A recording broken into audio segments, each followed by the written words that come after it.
Road Atlanta embodies everything there is to love in an American racing course. Elevation change, sheer speed, technical sweepers, and plenty of places to get side by side and have great racing. How can the touring cars fare here today then? Can Michael Seal potentially hold on to his new points lead? Can Craig Schill maybe make a push at Pro-Am? A lot of questions. We're going to answer them today at Road Atlanta for round number 8 of 2022 spring season of BSRTC. Hi, welcome to Pit Stop TV and the virtual Michelin Raceway Road Atlanta. I'm Andrew Cardinale IV with JP Costa alongside, and Tuesday was, once again, full of fun and hectic racing here at Road Atlanta, which has me wondering, JP, about BSRTC here today, and even Neil Ferrier was kind of wondering as to how these cars might do here today. A lot of questions, I think, are certainly on the mind.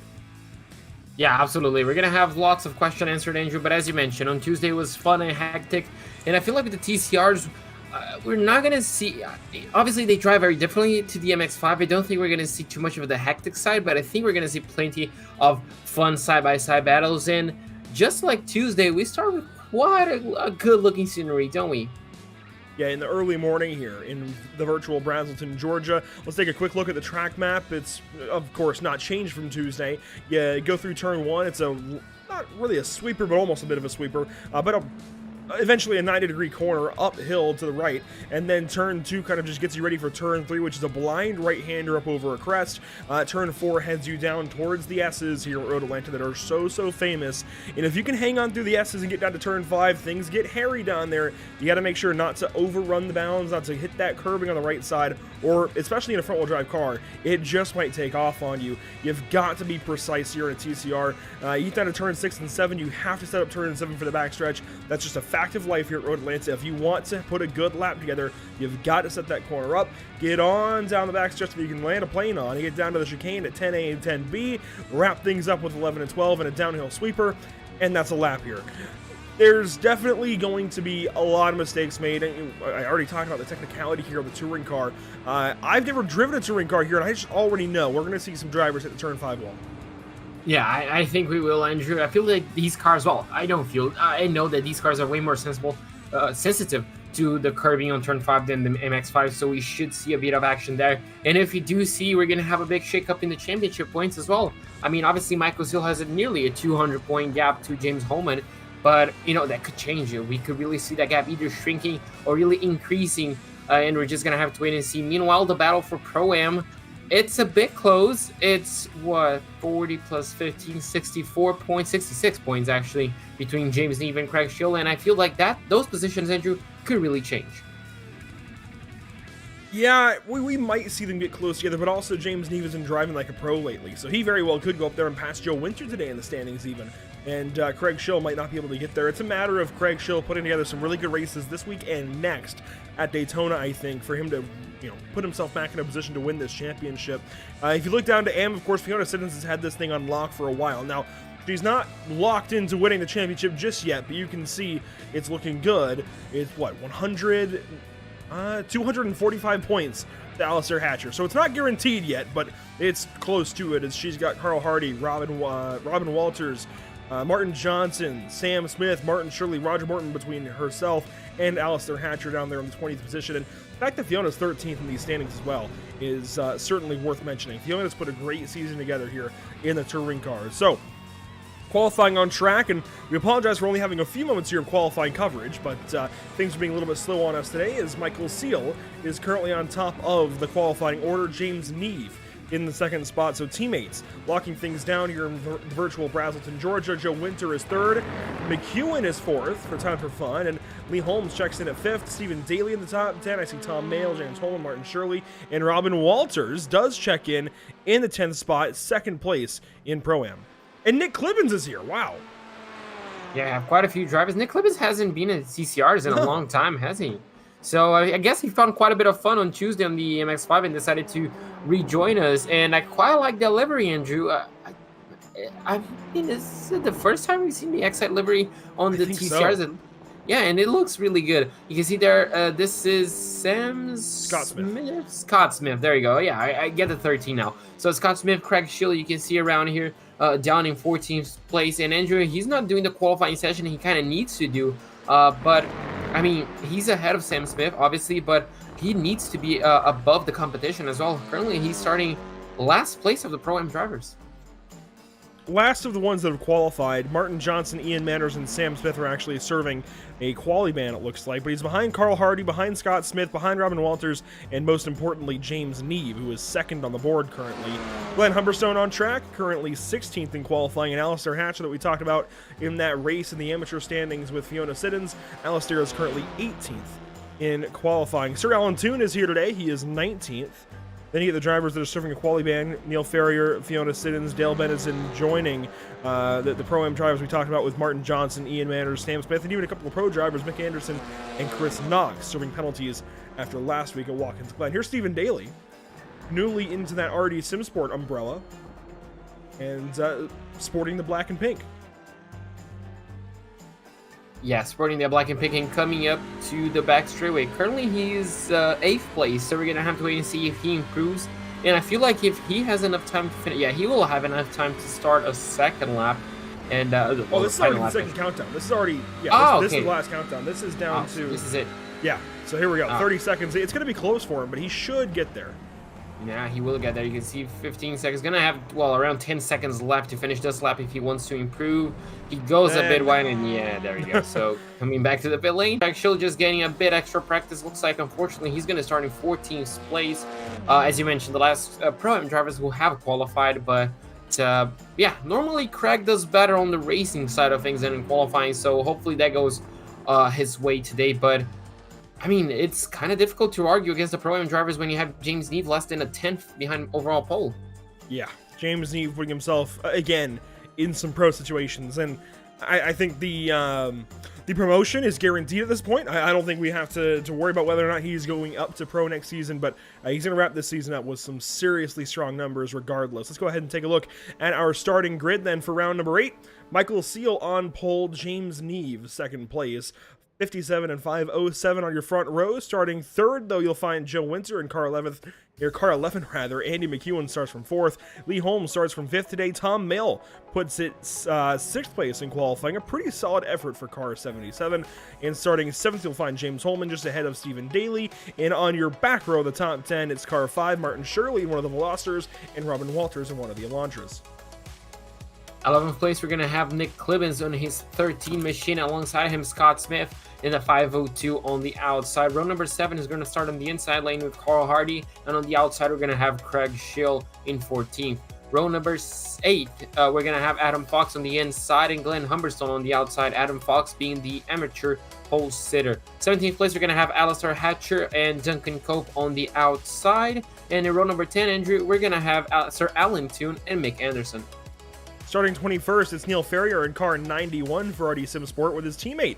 To the left side, that is Chris Knox. At least I thought it was his teammate. Has Chris changed? Okay, no. It reverted. Their paints were taking a second there. But Sam Smith will roll off in the 23rd position today. Ian Manners from 24th. Then Dale Benison from 25th. Martin Johnson from 26th. And Fiona Siddons, once again, dead last on the grid. I don't know what she did to anger the BSR gods, but yeah, she's been starting from last quite often recently. So car 927 has a great view of the entire field as she is parked there in turn number 12, getting ready to go racing. Red lights are on, waiting on green lights now. And we'll be off and away for our first 15-minute contest. We're expecting 11 laps and green flag is out.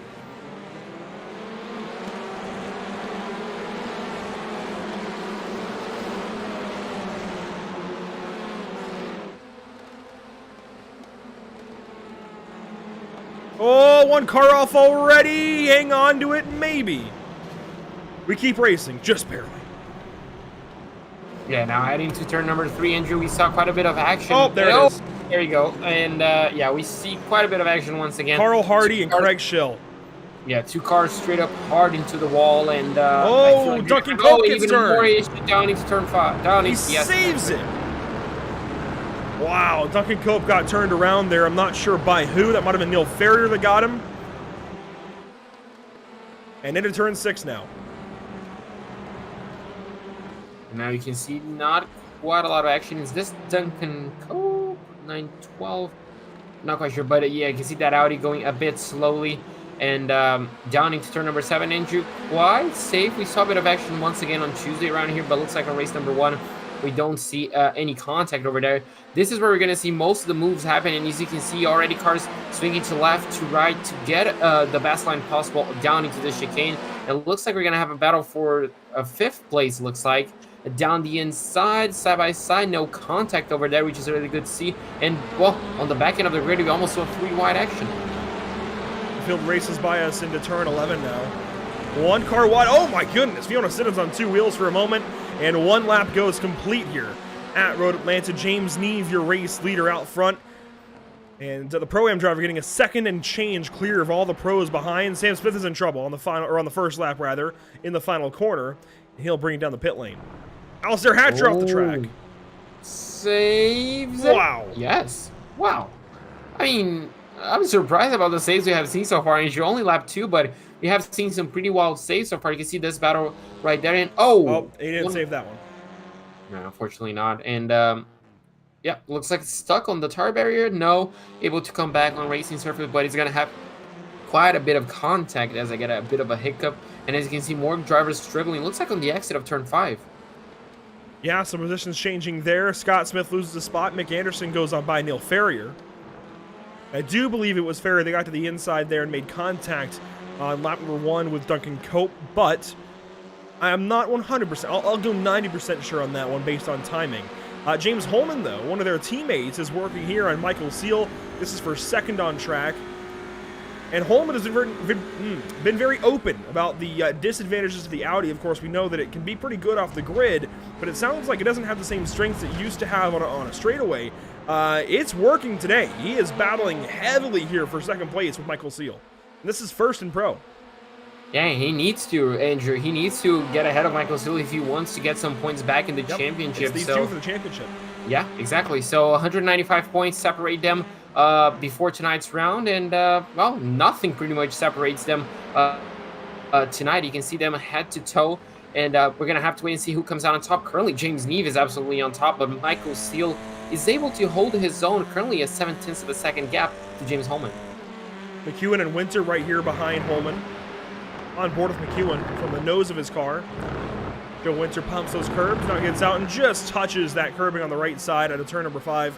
I'm glad they aren't hitting it quite as hard as the Miatas might. McEwen looks right, then looks left. Zigs one way, zags the other, follows him behind, and might have a chance here to the inside for 7. Not quite, gonna have to wait. And Duncan Cope is in trouble out of turn 5. Oh, yeah, turn 5, and looks like that car is done and dusted, and he's gonna have to rejoin back on the pit lane. And cutting back ahead, looks like that's Adam Fox. We were just focusing. Did he have any issues, Andrew, on the exit? It's passed up by Anderson and Ferrier here. Ah, okay. He'll drop down to 14th.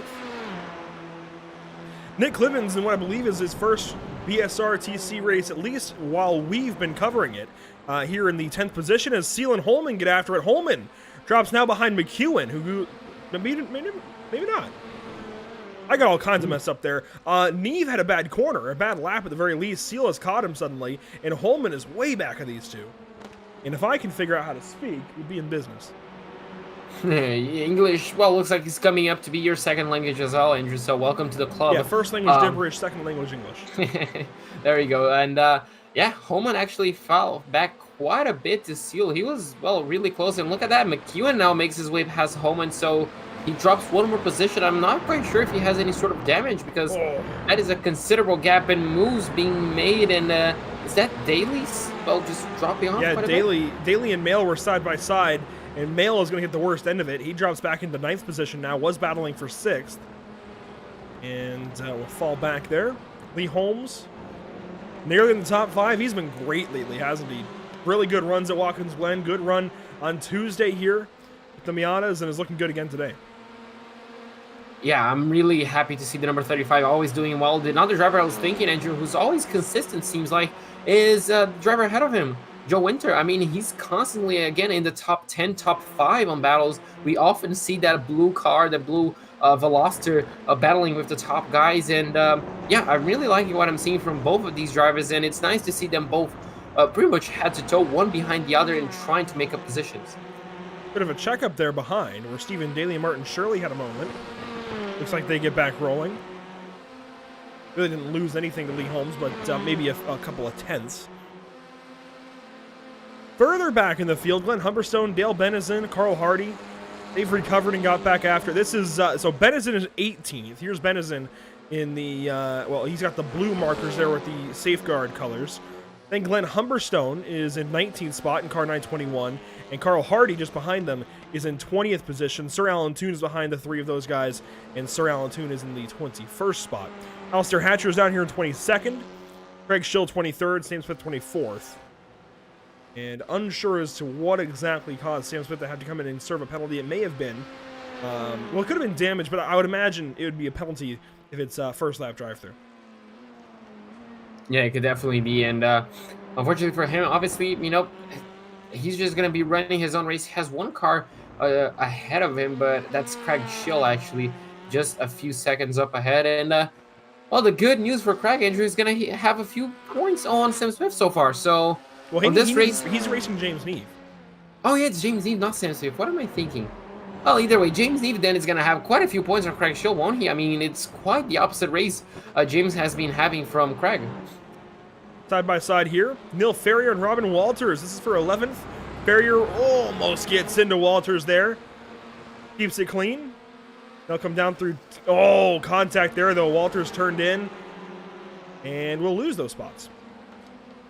Yeah, just a bit of door banging, and he's going to lose yet another one, maybe down into turn number 1. And we're not seeing, obviously, Andrew, the front-wheel drive nature is going to be really hard for these drivers to go side-by-side through as many corners as we saw on the Miatas on Tuesday. So we're going to have to wait and see, you know, how drivers are picking up their battles, which ones they decide to go for it, and which ones they decide to take it a bit easier, especially on sections like this, you know, the S's. It's really tricky to go side-by-side around here in any car, let alone a front-wheel drive one. On board with Adam Fox. Let's head back up towards our leaders, into the top 5 at the very least. Joe Winter following James Holman still. Stephen Daly in that line. Daly only bolstering that RD Simsport group a little bit more. Chris Knox has joined them recently and adds on to the team of Ferrier, Holman, and I think Mail is still with that group, but I could be wrong. Anderson is in that group.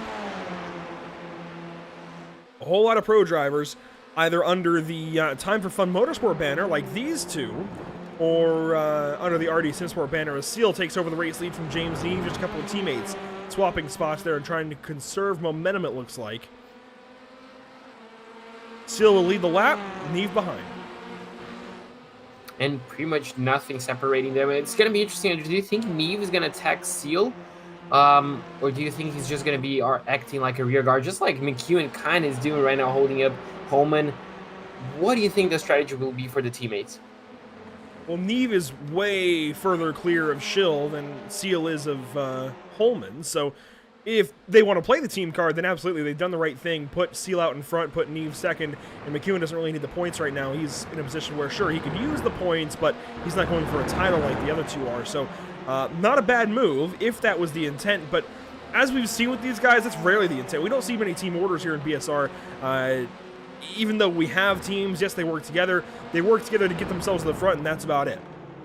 Yeah, pretty much. So I hope to see them racing, but obviously, you know, they might take a little bit easy. But I think we're going to see these two going at it, Andrew. We're going to have to see how much. You can see the Audi losing actually quite a bit of time. And only right now he's making up times on slipstream. So either that was a bad exit or the Audi's really, really suffering. But yeah, you can see the Veloster just ahead. Really close to James Holman. Will he go down the inside, Will Winter? Not quite, just holding position for the time being. But looks like the Audi's really struggling on the straight line. So that was a terrible entry.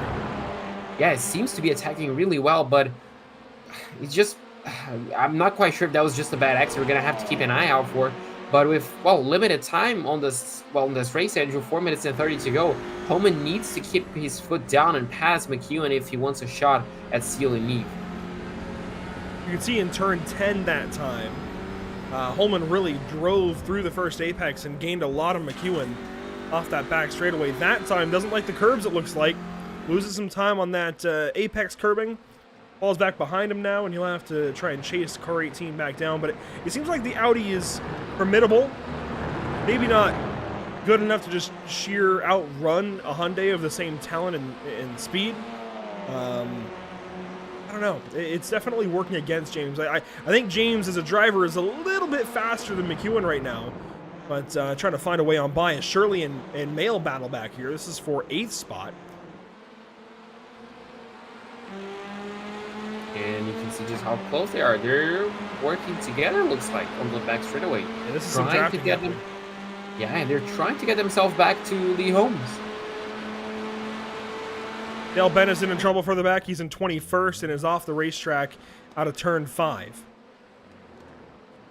Our top bunch holds suit. Mail and Shirley going side by side now at 10, and Mail going to take the spot around the outside. Good pass. Yeah, beautiful pass. That's bold in, but on the exit, Andrew, he closes the door on Shirley and retains that 8th place. So, I guess aggressive but clean, which is sometimes what we like to see between these two and between all the drivers, actually. And with 3 minutes to go now, Mail has to catch Lee Holmes once again, and he cannot afford any mistakes so far. You can see there Nick Clibbins is just behind, Neil Ferrier as well, just behind them. So quite a few cars, and a single mistake right here for any of these guys would be really costly, especially if you're Tom Mail, and obviously you got pushed a bit wide. We got a bit pushed wide a bit on turn 5 and trying to make up those positions back. Oh, Mail catches the gravel there on the outside of turn 5. 2.5 minutes to go, and can't be making mistakes like that if you want to catch Lee Holmes and company. As they work through 6 and 7. Neve has put some time back on McEwen as the teammates run out front. Seal and Neve running the race, controlling the race. If you're Holman here, JP, knowing the Audi is really only good at immediate acceleration and corner entry, where do you make your move? That's a good one right there. I mean, if you know you're good in corner entry, if you can, afford to dive bomb your opponent, you might be good off there. But, just on the exit right here, you need to get a good exit, maybe out of 10B, and really try to go alongside, or just do like Cooper did a lot of times on Tuesday, Andrew. Even if you don't have the inside through turn 12, if you can get your opponent to go defensive, you can really get a good run. But look at this, the number 4 diving down the inside of turn number 1, and he's just going to get the position, and his teammate says the fast lap of the race, and that is exactly what Holman needed. Good pass there in turn 1. We'll see if Holman can maybe run James Neve down potentially and narrow up the gap at least to Michael Seal. It's about 9/10 that he'd have to make up, and with McEwen behind him on the backstretch, that's going to be tough. 2 laps to go the last time by the flag stand. About a lap and a half from now, and we will be wrapping up race number 1 this evening. You see the line of cars that's stacking up behind these guys. Mick Anderson, Neil Ferrier, Nick Clibbins, only catching Martin Shirley and Tom Mail. Work through turns 6 and 7 for the penultimate time in race 1. Joe Winter is all over Andy McEwen here. I don't think McEwen's going to have any time to worry about Holman out front, is he?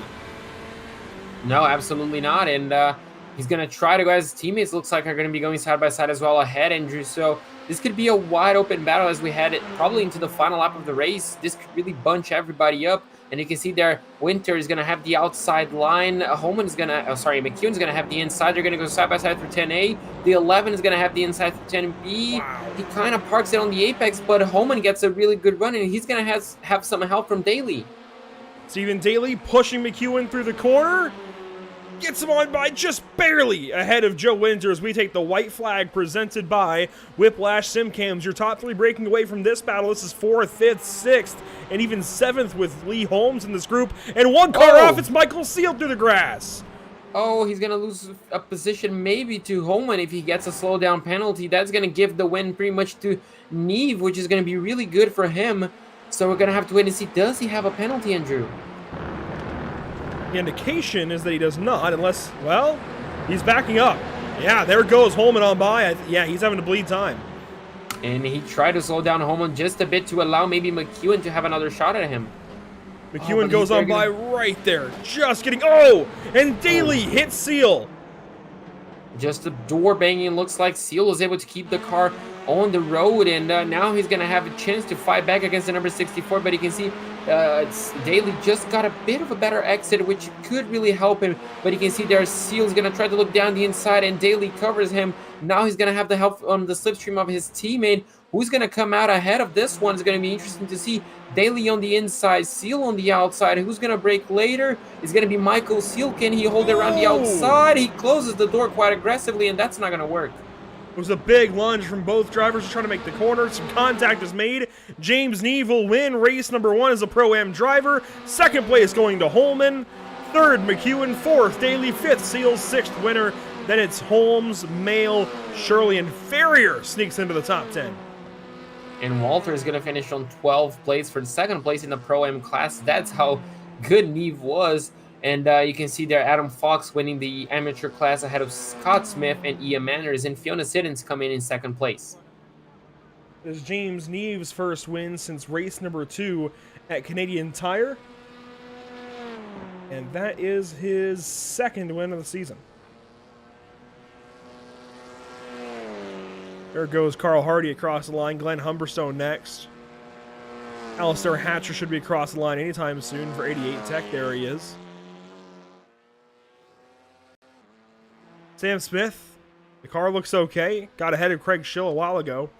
And has just trying to get what he can back out of it into 21st position. So, I wonder actually, Craig Schill, no, he's showing 23rd. So something happened to somebody on the final lap. It could have been Sir Alan Toon potentially. And yes, I think Sir Alan Toon had an off track the last lap. He was showing 21st at the line. And now drops back as Sam Smith finishes. And Craig Schill will finish just ahead. So, 23 cars make it to the line on the lead lap to end race number 1. What do you reckon the invert's going to be, JP? Oh, on Tuesday we only had small numbers. I'm going to go for the biggest one. I'm going to go for full straight away. The 23 cars then could be the invert. Let's see what we've got then for race number 1. As we've mentioned a couple of times, we've tightened up some of the numbers, made them smaller, and tried to promote some smaller inverts, keep the races a little bit cleaner. See what we get here for our first invert of the day. Still those two full options, 21 and 19. We can still have some bigger bigger inverts. JP, go ahead, grab your, well, maybe not. Oh, wow. That's 9. Wow. Heartbreaking for me. I mean, that is the smallest of margins. Let's see what the official, oh, I have it selected to hide. Yes, the result there is 9. That is the result. Wow. See, that's the equivalent of only getting 5 numbers right on the 6-number lottery.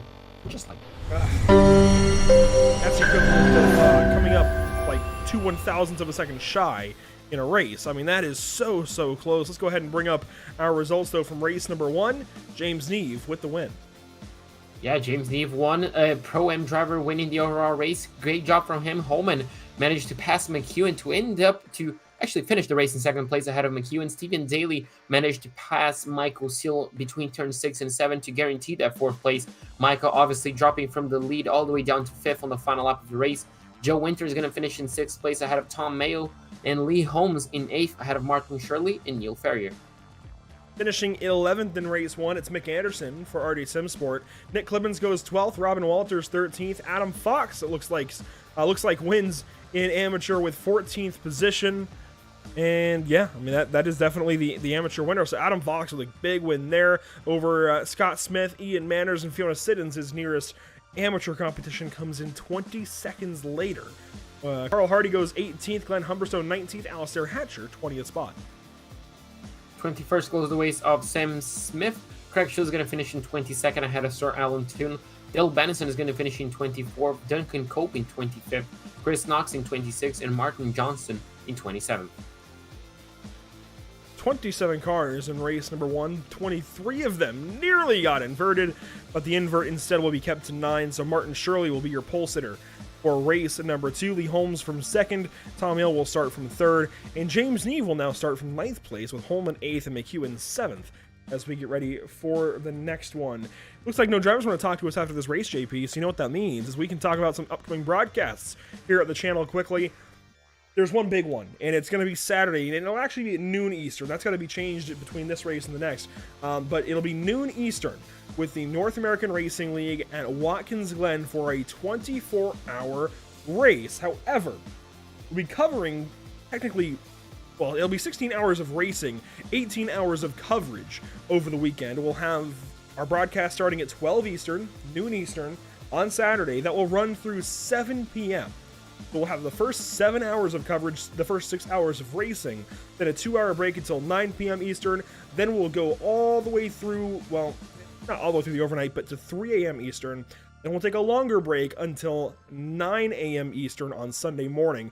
Then we'll cover all the way through the back end of the race through about 2 p.m. Eastern on Sunday. That's a lot of coverage. There's a lot of racing here on Pit Stop TV. We'll add that.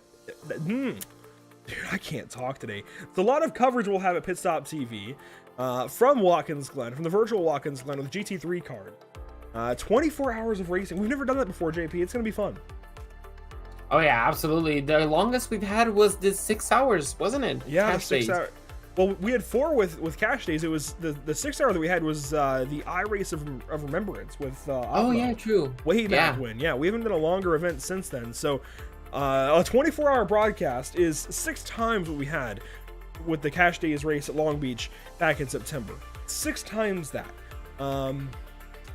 It's long. It's a lot of racing. There's 3 categories of teams that'll be in this: pro, pro-am, and amateur, just like per usual. And then we're gonna have some big names in there as well. I know Vendaval is signed up. I can bring this up actually on my other monitor. I can read some of them off to you. There are some great teams that are signed up to race. Find this again. We've got, I know, Quality Control Racing that we've talked about before with BSR, or not BSR, with NARL is in there. RSR by Butt Kicker is signed up. Maradness, of course, is signed up. 5-Star Motorsport with Jason Cooper and those guys. Not those drivers, but that team is going to be racing. We've got multiple Maradness teams. We've got Parabit Sim Racing, Love 46. Let's see, Race Anywhere Sim Sport, Parabellum Racing Team, German Sim Racing, Empire Racing, RD Sim Sport. In fact, that's a perfect segue. RD Sim Sport with James Holman and those guys that race here. That same team will be racing in the 24 this weekend.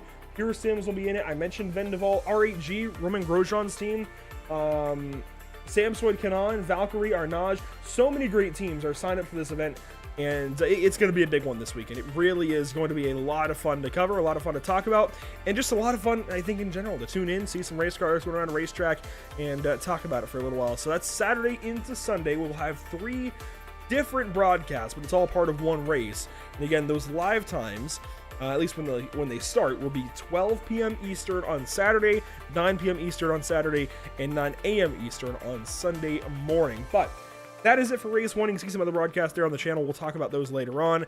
We've got to get ready for race number 2 here from Road Atlanta. Make sure to stick with us here at Pit Stop TV. We've got 3 more races today with the BSRTC crowd at Road Atlanta.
Have you found yourself trying to hide your joy because you're unhappy with your teeth? Your smile is the first feature noticed in an interview, on a date, or in family photos. We want you to be able to shine bright as your best self, and our teeth whitening system is the perfect step toward restoring your confidence.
Sound Art introduces an entirely new way to listen to music in your home.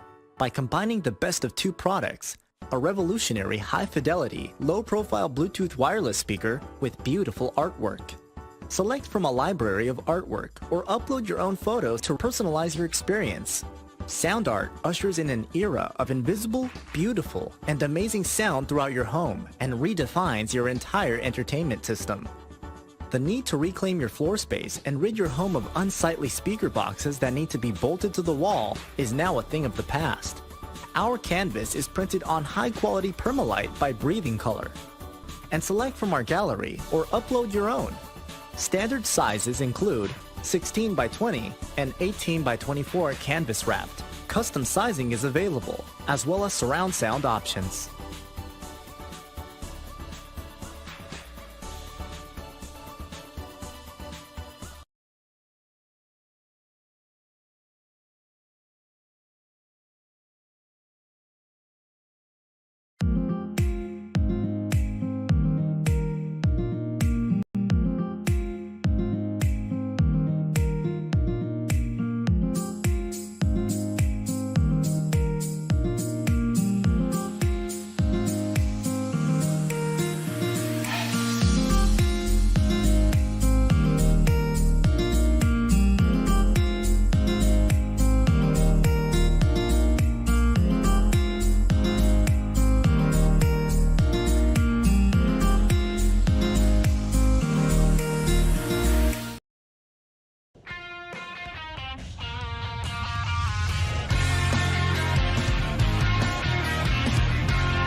Welcome back to the virtual Road Atlanta as we get ready for race number 2. Cars are just getting down to the grid for this second race of 4 today. Of course, 4 15-minute races as per usual. We are expecting 11 laps in each of them. So as we get ready for race number 2, Lee Holmes will start from second right behind Martin Shirley. You can see the front row and everybody else gridding up on your screen. And JP, this is going to be a fun one. Of course, we saw race 1, relatively action-packed. Not all that crazy. It wasn't chaotic, and we didn't have too many crashes. Does race 2 fall right into that same kind of vibe like we saw at Watkins Glen last week, where we had more calm racing than on Tuesday? Or do we have some wild stuff here in race 2? I think we're gonna have quite a bit of calm racing. I think, Andrew, only 9 inverts we had, right? So the fast drivers are going to be starting just outside of just behind, inside the top 10. But we have the red lights, the green lights, and we are officially racing for race number 2. Oh, and Tom Mayle, a very slow start. One car in the grass, pass a few cars, and oh boy, this is going to be fun out of turn 1.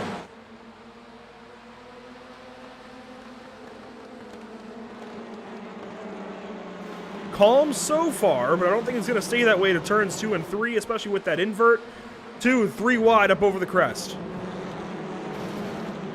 A little bit of contact. A few cars moving around, but we're still rolling. Yeah, not as bad as race number 1. A lot calmer.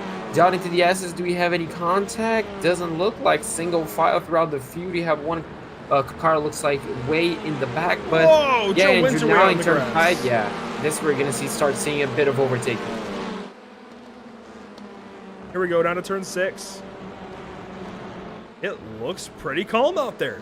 I'm really impressed with these guys.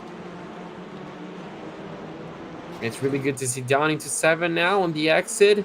And look, battle for the lead. That's Lee Holmes and Joe Winter, isn't it?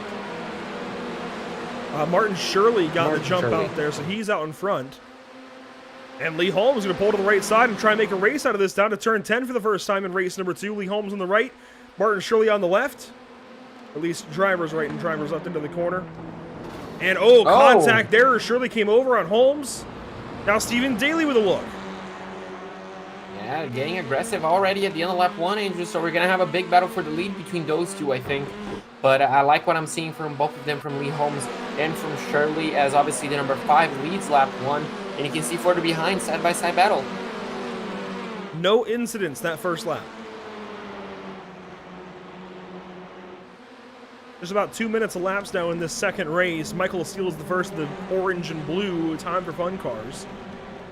He's 4th, riding those curbs right behind Stephen Daly, and now there's an incident. Robin Walters off the track. Glenn Humberstone is also slow. Yeah, that's just behind turn number 3, and you can see they're rejoining the racetrack. Up ahead, there's still single file. This is on board with James Neep, I think it is. And yes, it is just in 10th place, Andrew. He lost 1 position, I think he did. I'm not quite sure to who. But he's currently sitting in 10th place, just behind his teammate, Andrew McEwen. That would be Neil Ferrier that's taking some spots. He went off into the grass to start the race. Ferrier's into 5th. The weather for this race, a little bit warmer. And we didn't see these kind of temperatures on Tuesday, but 78 degrees in the air now, 81 on the track. Still calm winds, 2 miles an hour out of the north.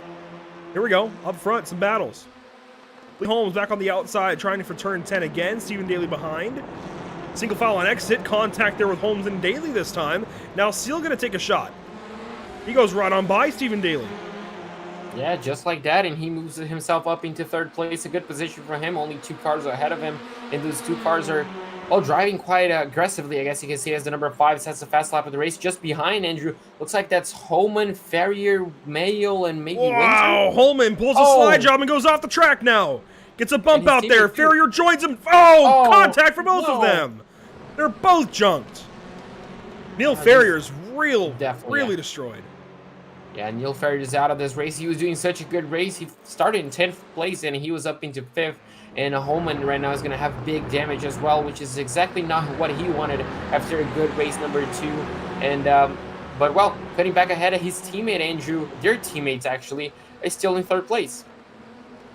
Yeah, 3rd and 7th for RD Simsport, currently in the top 10. But man, 2 really big heavy hitters. One that was very important for the championship. James Holman now down in 15th spot. We're going to have to see how he does the rest of this race. A lot of left front damage.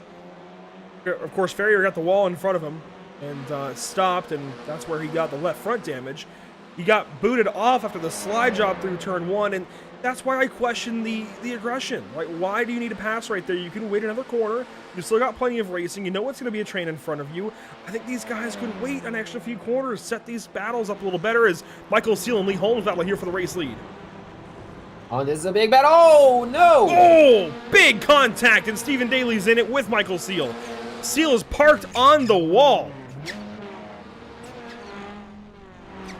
Wow. Oh, wow. Unfortunately for him, his car is front-wheel drive, but what an instant, Andrew. It's not often you see that. Now, I've been lucky enough to find a few BeamNG versions of this track, and I've done that myself on BeamNG Drive, but I've never done that on iRacing. So Shirley had lost the lead. And while we saw the issues with the RD Synsport cars, Holmes had actually gotten to the inside of Shirley in turn 1. I think that's what brought Shirley down to 4th spot. So Holmes had taken over the race lead, and Holmes still leads now live. This is a replay of what happens to, at this time, it was 2nd and 3rd, Michael Seal and Stephen Daly. So you can see there, Seal chooses to stay on the racing line for the time being. Then Daly's going to look to the inside, but you can see there, Michael Seal is going to try to go around the outside of Lee Holmes. It's a good move. He's side by side, and then Daly, I don't know. I think Daly kind of moved over, and Seal did the same to cover him.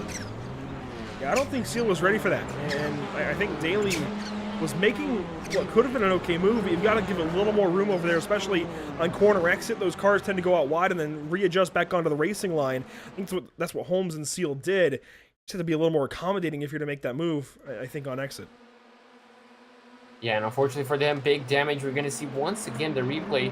And you can see there, Lee Holmes actually did a fantastic job to hold it around the outside. And, I mean, Seal had so much room still, but he tried to defend. Nothing wrong with that, but unfortunately just collided. And obviously there's no runoff area there, Andrew, just a tire area and then, well, a mountain pretty much. One more time here. This is from the overhead. This will show some more. See what you're saying now with Seal protecting a little bit. I don't know if it was a conscious effort. I know sometimes you give a lot more room on the sim because you're not entirely sure. It's really hard to get a good bearing as to where you are, but I would have to agree. I think car 57, Michael Seal moves over a little more than Stephen Daly did right there. Some battles further back. You can see some of this happening. McEwen drops behind a couple of cars. James Neve as well. And this is Ian Manners and Tom Mayle through 6 and 7. Scott Smith is here. Carl Hardy is here. 8 minutes to go. Yeah, 8 minutes to go, and pretty much halfway through this race already. Just, 20 seconds to go. And the top 5, the top 3 is still in 1 second. The top 5 still in their own battle, but this one is a good one to keep an eye out for, Andrew. This is a battle, I think, I wouldn't want to say just outside top 10. Just inside right around top 10. The top 10. Nick Clibbins allows Knox to take that corner. These guys get back single file with Ian Manners and Scott Smith, both in the top 10. And actually just behind James Neve, who is leading in Pro-Am, so we could have a good Pro-Am battle at some point if they can run car 507 down. Lee Holmes still leading over Joe Winter. And this is the battle for first, second, third, fourth into turn number 1. McEwen still up here. 4 really good teams represented in our top 4. Shirley in 5th, teammates Joe Winter, but 4 really good teams in this top 4. You got 88 Tech leading, Exemplia 2nd, then Time for Fun in 3rd, and RD Synsport in 4th. Yeah, crazy to see. Unfortunately, we don't have one car of each manufacturer, but it's still good to see 4 drivers. We do. We have a Honda. Team. Yeah. Well, no Audi. No Audi. You're right. Yeah, no Audi. Yeah, but still really good. Just saw Lee Holmes actually taking quite a bit of, I guess, a heart beating line. I don't know. He just dipped a wheel into the gravel and pretty much, his hard wind's keeping a bit over there. And right now he's really falling under pressure from Winter, which if he can get a good enough accident, it looks like he does. I feel like we're going to see another side-by-side battle for the lead, Andrew. Joe Winter to the right side. Getting a run here on Lee Holmes. McEwen is too far back to help. Now Winter crosses back over to the left side. He wants the inside for turn 10. Holmes protects. Winter on the inside is going to go way deeper. He's not using all of the track, and Lee Holmes is going to use all the track, and now going to open the door to McEwen, who's going to have a really good run. He's going to go side by side with Winter. Winter cannot get alongside Lee Holmes. He's going to end up losing 1 position. maybe Contact. 2. Oh, he's gonna go wide. He's gonna hit the wall. Oh, does he? Andy. Wow. Andy just hip checked Joe Winter off the track and then almost blocked Anderson off the track. Oof, that was close. That was really close, and somehow Andrew, they're all still pointing in the right direction and all still following one another. I mean, really closely. Andy scared me there for a second. I thought he was going to take 2 cars out in the same straightaway. Thankfully, no further issue. A little bit of contact, that's about it. As boy, he's definitely feeling the pressure. Then if he hip checked one driver off accidentally and then tried to block the other, he is feeling the pressure right now in car 18. That's not usually something you'd see from him. This is on board with Mick Anderson ahead of him. One of the Honda Civics that are up here. There's 2 Hondas in this top 3. One is Lee Holmes, the second is Mick Anderson, and we don't see an Elantra in the top 3 at all right now. The only Hyundai up here is the Veloster in second. Really interesting to see how often Abby said that we don't have a single Elantra on the top 3. And yeah, now we're going to see who's going to end up leading this lap. Is it going to be a Veloster? Is it going to be a Civic? It looks like for the time being, Lee Holmes is going to have that position as McEwen and Anderson go side by side through the chicane. Who's going to come out on top? You can see that number 66. Oh, McEwen, problems. Oh, he spun. It's turned around, I think, from contact with Chris Knox. Man. He crosses the track to get back going. Time for fun motorsport. Not having fun in race number 2. Yeah, absolutely not. Unfortunately for them, really, I mean, it hasn't been their race. Race number 1 is actually excellent for them, but this one completely gone backwards. Now we're going to see if Chris Knox actually made a bit of contact, or could have been, yeah, Chris just... Yeah, that was an aggressive lunge. Really aggressive lunge. He cleared one car and went to the inside of another. That's never okay. And unfortunately for him, he might incur a penalty after this one, but McEwen's going to, well, come out worse, Andrew. He was inside of the top 5 with a good shot at a victory, and now, well, that has all gone, well, to nothing. That was the onboard of Knox. Yeah, he sailed it in there. Yeah, just unfortunate for Knox. McEwen took a bit easier to just rejoin behind Anderson, but yeah, just really unfortunate for him. Back to live picture, 3.5 minutes to go. Lee Holmes over Joe Winter over Mick Anderson. Chris Knox is 4th. Martin Shirley 5th, and James Neve, Nick Clibbins, and Tom Mayle. So Neve is up into the 6th spot. He cleared Clibbins and Mayle and puts those 2 between he and the rest of his Pro-Am competitors for cushion. And around the outside there goes Chris Knox defending.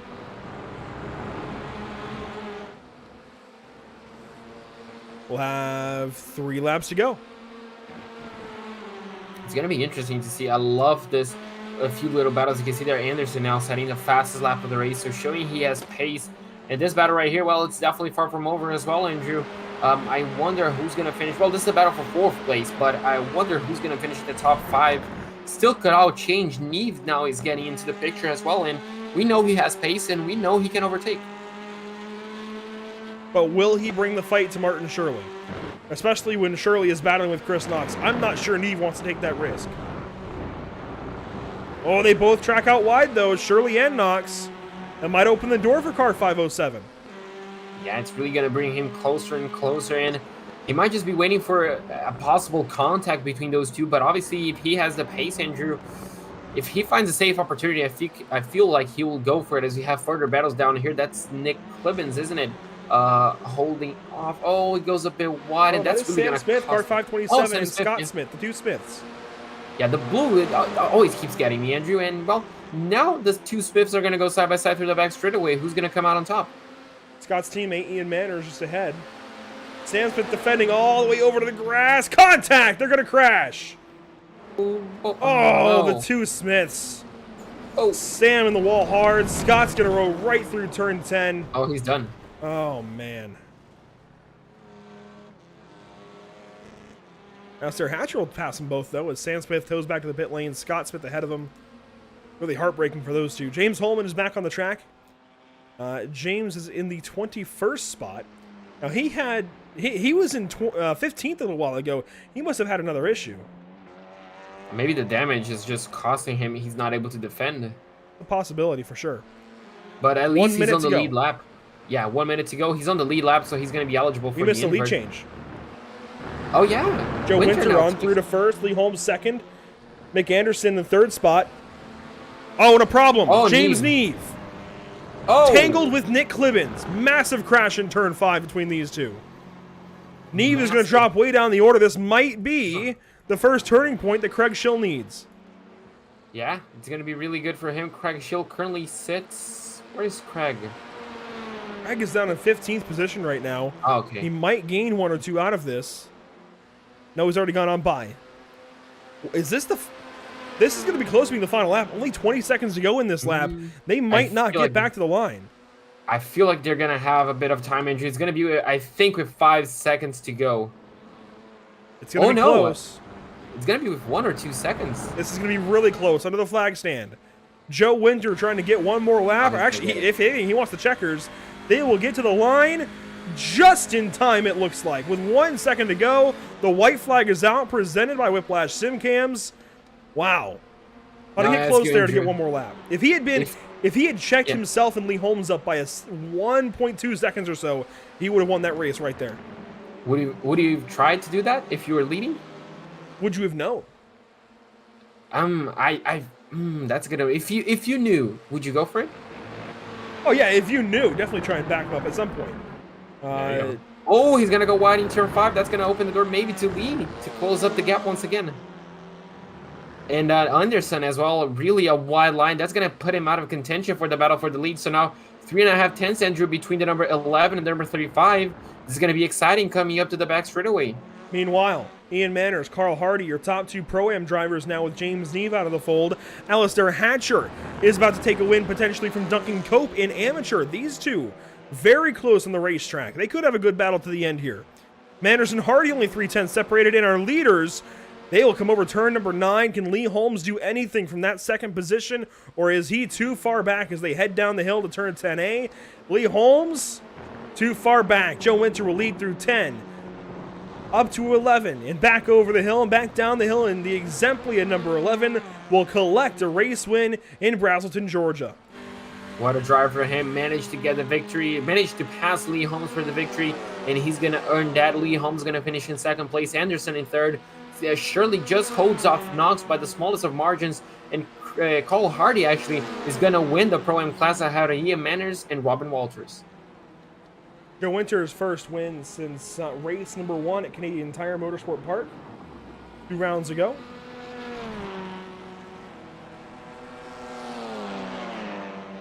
Craig Schill will battle here to the line with Fiona Siddons, and Fiona's going to take that battle over Craig.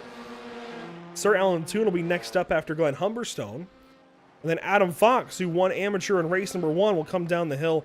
Here he is into turn number 10 now. A clean car, but a slow race for him as he will go 16th. Yeah, really odd race from Adam, isn't it? Just not what we're used to from him. You usually see a lot more of him, and he usually finishes a lot higher up the order. Did he change cars between the races? Paint schemes? No. He's been with the Time for Fun Motorsport car since middle of last week, but he's been in the Veloster all season, and I really like that option for him. We don't see many Velosters down in Pro-Am and Am. But all lead lap cars do finish here at Road Atlanta. I do that at least once, it seems like, per broadcast at those 2 tracks. But anyways, race 2 is done at Road Atlanta. There we go. We nearly had a full invert JP. What do you reckon for invert 2 for race number 3? I'm going to go for a lucky 13. Lucky? Watch it land on 10. Oh, no. 7, it looks like. Keep with the small numbers. Wow. I like it now. I'm liking it, Andrew. You convinced me. So Ian Manners, who goes second to Carl Hardy just by a 10th and a bit of change in race number 2 in Pro-Am competition, will now start from pole. I hadn't caught that at first, but Carl Hardy won that battle. So Carl Hardy with a race win today, at least in class. That's quite nice. And he will be starting now from second because Manners will get pole. Yeah, Joe Winter, although he's going to start in 7th place due to winning race number 2. Lee Holmes is going to finish in 2nd ahead of Mick Anderson. Shirley, the car number 5, is going to finish in 4th place ahead of the car number 88, who finishes 5th. and Carl Hardy is going to finish in 6th place ahead of Ian Manners, who's going to get the pole position for race number 3. Robin Walters in 8th ahead of Andrew McEwen and Alistair Hatcher, who wins the amateur class. Finishing 11th in amateur competition is Duncan Cope. And man, Duncan then was one spot off of that win. That's right, we saw them come down to it almost on that final lap. Fiona Siddons, I'm impressed. 3rd place in class that race. It's been a rough go of things for her lately, but she's still been hanging on to that points lead. Craig Schill goes 13th. Then it's Glenn Humberstone, Sir Alan Toon, Adam Fox, Dale Benison, and James Holman wrapping up the lead lap competitors before James Neve and Nick Clibbins both finish one lap down with that crash at the end. 21st place goes the way of Tom Mayle. Sam Smith is going to finish in 22nd after the contact with Scott Smith, who finished in 23rd. Stephen Daly is going to finish in 24th, Andrew, ahead of Michael Seal and Neil Ferrier. Now, I think we've got to find the issue between James Neve and, who was it that Nick Clibbins that he got involved with. It's already happened here, so let's see if we can get a replay. This is actually very, very important for the Pro-Am Championship. Very important, and it looks like we may have found it. So this is James Neve headed down the hill. I don't see Nick Clibbins. Nick Clibbins is 3 cars back. Neve wide at 5. Catch it. Oh my goodness! Oh. Why? Oh my goodness. That's absurd.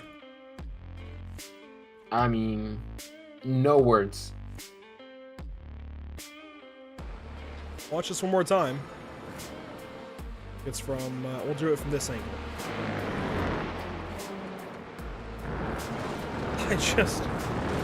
Oh my goodness. I would hate to be James Neve.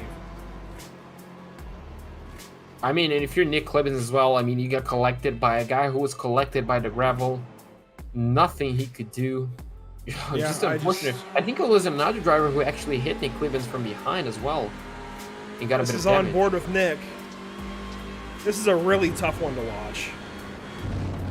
I mean, I don't want to get too negative about the sim. That the sim is a great thing, but that is just so unnecessary. That shouldn't happen, obviously.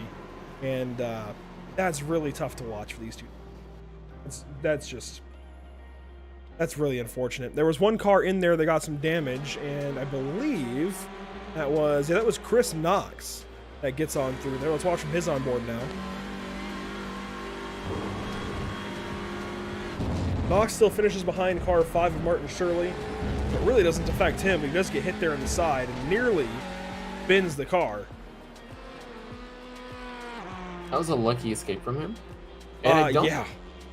And yeah, his car doesn't look too damaged, I don't think so. Actually, a really lucky escape from him. Let's see how things went for Carl Hardy there at the end, if we are able to. We saw that battle with he and Ian Manners shaping up. This is down to turn 10, it looks like. Possibly for the win. This is either the lap before or the lap of the finish. Hardy with a good setup there in 10. Beautiful move. Gets to the inside here. I think this is the run of the checkers. That was beautiful, Carl. Yeah, just got a good run and, well, pretty much took the lead. And yeah, that was the checkers, wasn't it? Yes. That was fantastic. Final lap, pretty much final corner overtake. Watch this again. We'll start with his onboard. Ian Manners is sitting duck here. Carl goes to the right. This is a beautiful setup. Leans back here in 10A, turns in, gets a run going, turns in again, gets more of a run going, and just uses that to the inside. Beautiful, beautiful pass there, Carl Hardy. That is fantastic. Excellent. And that granted him the win, didn't it? Don't forget that. In Pro-Am, yeah. That was a beautiful, beautiful setup. Robin Walters finishes 3rd in Pro-Am. Fantastic finish there in the Pro-Am class, and that's what you like to see. You know, we like to see the big crash, boom, bam, wow, but we really like to see those kinds of good finishes no matter what class or what competition. So, Pro-Am has a good finish to the race here at Road Atlanta for race number 2, and we will get ready for race number 3 here in just a few moments. Stick with us here at Pit Stop TV for more BSRTC action for round number 8.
After months of quarantine, we're all interested in how we can become our best self. The team at Permanent Makeup and Cryo is here to help you get the flawless makeup look every day without the extra effort or time. When it comes to your appearance, you deserve the best care that money can buy. Sound Art introduces an entirely new way to listen to music in your home. By combining the best of two products, a revolutionary high-fidelity, low-profile Bluetooth wireless speaker with beautiful artwork. Select from a library of artwork or upload your own photos to personalize your experience. Sound Art ushers in an era of invisible, beautiful, and amazing sound throughout your home and redefines your entire entertainment system. The need to reclaim your floor space and rid your home of unsightly speaker boxes that need to be bolted to the wall is now a thing of the past. Our canvas is printed on high-quality permalite by Breathing Color. And select from our gallery or upload your own. Standard sizes include 16 by 20 and 18 by 24 canvas wrapped. Custom sizing is available, as well as surround sound options.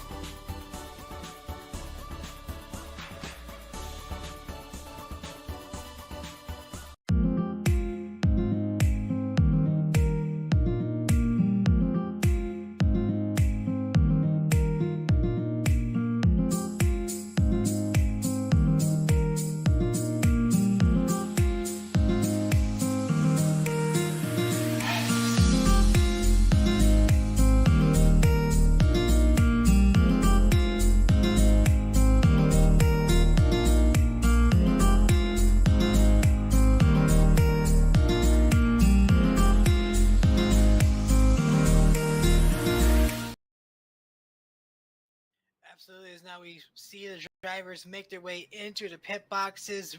Dobbs, Robertson, Kinder, Barlow going to go all through four of them and take his place on the first pit stall. Wide bracket falling in behind. As now we wait to see these four tires and fuel and who's going to be able to win off payroll first. Adam Lancaster drops the jack first. Alan Dobbs is going to get off away early as Lancaster is going to jump all the way up to third with that, almost beat Robertson, and they make contact, and that is not what you want to see. That might be a pit exit violation of 28, but that is a very devastating blow to number 2 car. You got to hope he didn't get too much damage out of that, but that was a hard hit to the inside wall. Down the straightaway. We'll get a replay here and show you that one again. That car was really consistent and really strong. I was thinking Robertson was going to be a big factor in the finish of this race. You see Adam Lancaster and Brandon Robertson coming out side by side from the exit of the pit lane, and there was for the completion of 4 fresh tires on that machine. Dobbs got him out of the pit lane, no question about that, but Lancaster got a really great pit stop, came out beside him, and just trying to have enough room between both himself and the wall and himself and Lancaster. Obviously, he misjudged how much room he had to his right side and just clipped that wall. Unfortunately, that's going to be a big blow for Brandon Robertson, but he should be able to get that car fixed up and maybe before we even get back to green flag racing, get it back on the grid. So getting on pit lane is going to matter a lot. Getting off of pit lane is going to matter a bunch as well. And we also see that margin from second and third starting to close up on the race leader, Jesse Webb. We were talking about the headlights. He was making good use of them there, trying to warn, oh, trouble in front of him. Look out, that's right in front of the leader. He somehow gets by after the 2 lap cars tangle in turn 1. It looked like Gergois might have gotten on the brakes a little bit too hard, and he will collect Mick Blue as a result. Not too much critical damage for these drivers, but handling is sure to be an issue. So Gergois, the car that got into the back of Mick Blue, who perhaps was maybe trying to yield to the leader, who was warning that he was en route and on the way. And Mick Blue also ended up spinning around. They now fall a lap behind the leader, who, what a job, though, by Jesse Webb to slam on the brakes as they all came into turn number 1 with a full head of steam. And due to where Gergois' car spun on the pavement as we back into the barrier here on board with Mick Bloom, looks as though that Webb is going to live to fight another day. Here it is out the back of Gergois' car, and here comes Webb. See down to turn number 1, just right into the back of Mick Blue, and there goes Webb, able to squeeze on by, and just like that, that is how quickly things can come undone for the front runners in lap traffic. 7 rather, and it ends up working for Bruno, but I'm not so sure that I would have done the same thing there into turn 1 like that, or turn 2 rather. Oh, Safeker's around! Okay. Oh, Jesdal had that big issue. Whoa! Hey, just punted him right around. Luckily, he was able to get that thing fired up really quick, Jesdal. Yeah, that was Jesdal who goes around out of 7. That's what I was saying. He is the reason this all happened. So Jesdal has this spin, and wow, he just got on the power, I think, too much in that compression and spun the car around. And suddenly, here comes Nate Siefker, and Siefker's just got this big head. Goes off track to clear him, and then gets punted off for doing so. I'm not sure that was intentional from Jesdal. I think it just ended up happening that way. Of course, Siefker going off track like that probably is already on the binders as soon as he gets back to the black there. And Jesdal just wasn't. Let's put that behind us. We've got to restart to focus on 2 laps to go. It's green-white checkered. Out of 100 laps, we now have 2 more to go to make it 104. Anthony Masadi, the race leader. Jeremy Berger, second place. The 2-car Jack Ryan in there as well. How does this shake down? You see Stephen Parrott. We haven't seen much of him. So here is. Oh, they're wrecking. That's everybody. Oh, that's we're everybody. upside down. Yeah, that's the whole field right there coming Holden back McGill again. just did a barrel roll out of turn 4. Everybody's in this, and we're still crashing. We're still crashing. We're still crashing. Oh my. Oh, we're still crashing up here. We're creating new crashes. Oh boy. Buddy in the field. We'll get a replay, and I don't know if you can pick out one single car to follow through this one, because this included most of the cars left in this race. If you look at that, Landon Durhold was the only person to get through that. I've never seen a crash quite like this. You know what? We're setting new marks every day. It looks like Joseph just, I mean, he's in the throttle. He has every right to be, and just hooks the 49. And I mean, there's nowhere to go for anybody. Logan Durhold, you're right. Gets through. Oh, somebody else. Who was that? Forward on the bottom side. Oh, you know what? That was Kevin Franks we were talking about a while ago. How he might be in this thing. He's back in it, boys. Oh my. I don't know. It's hard to keep control of it, and while that didn't cause the yellow itself, because obviously you see Joseph just trying to give the shove that he needs to get the momentum towards the front, but it's this part of the turn. It's where you get back into the banking change is where the rest of the field's going to have a problem, because they're going to have... We're going to watch Kevin Franks go through this. You see them starting to wreck a little bit in front. He's going to dive down to the apron, gets a little bit loose. You see Landon Durhold in front of him, and he just gets away scot-free. One of the few cars up.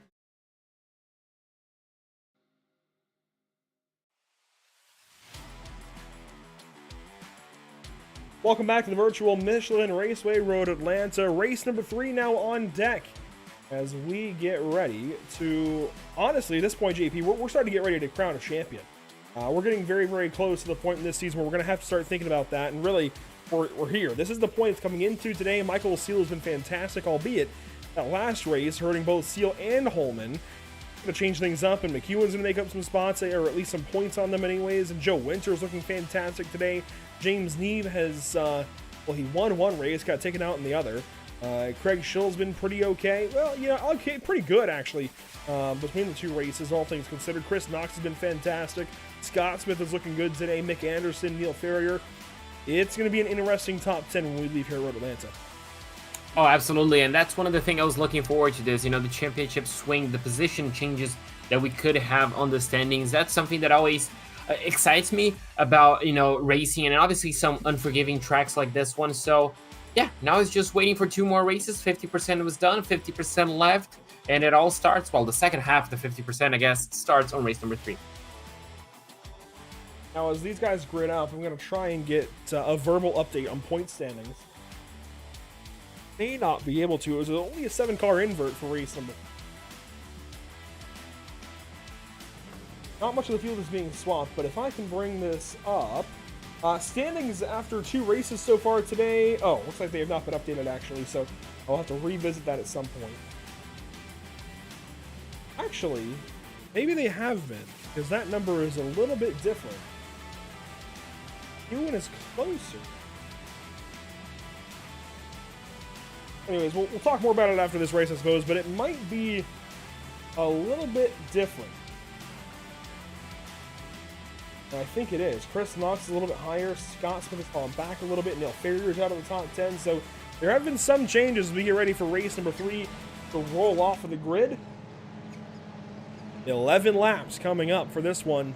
22 more laps of racing as a whole. And Andy McEwen is on pole, off and away for race 3.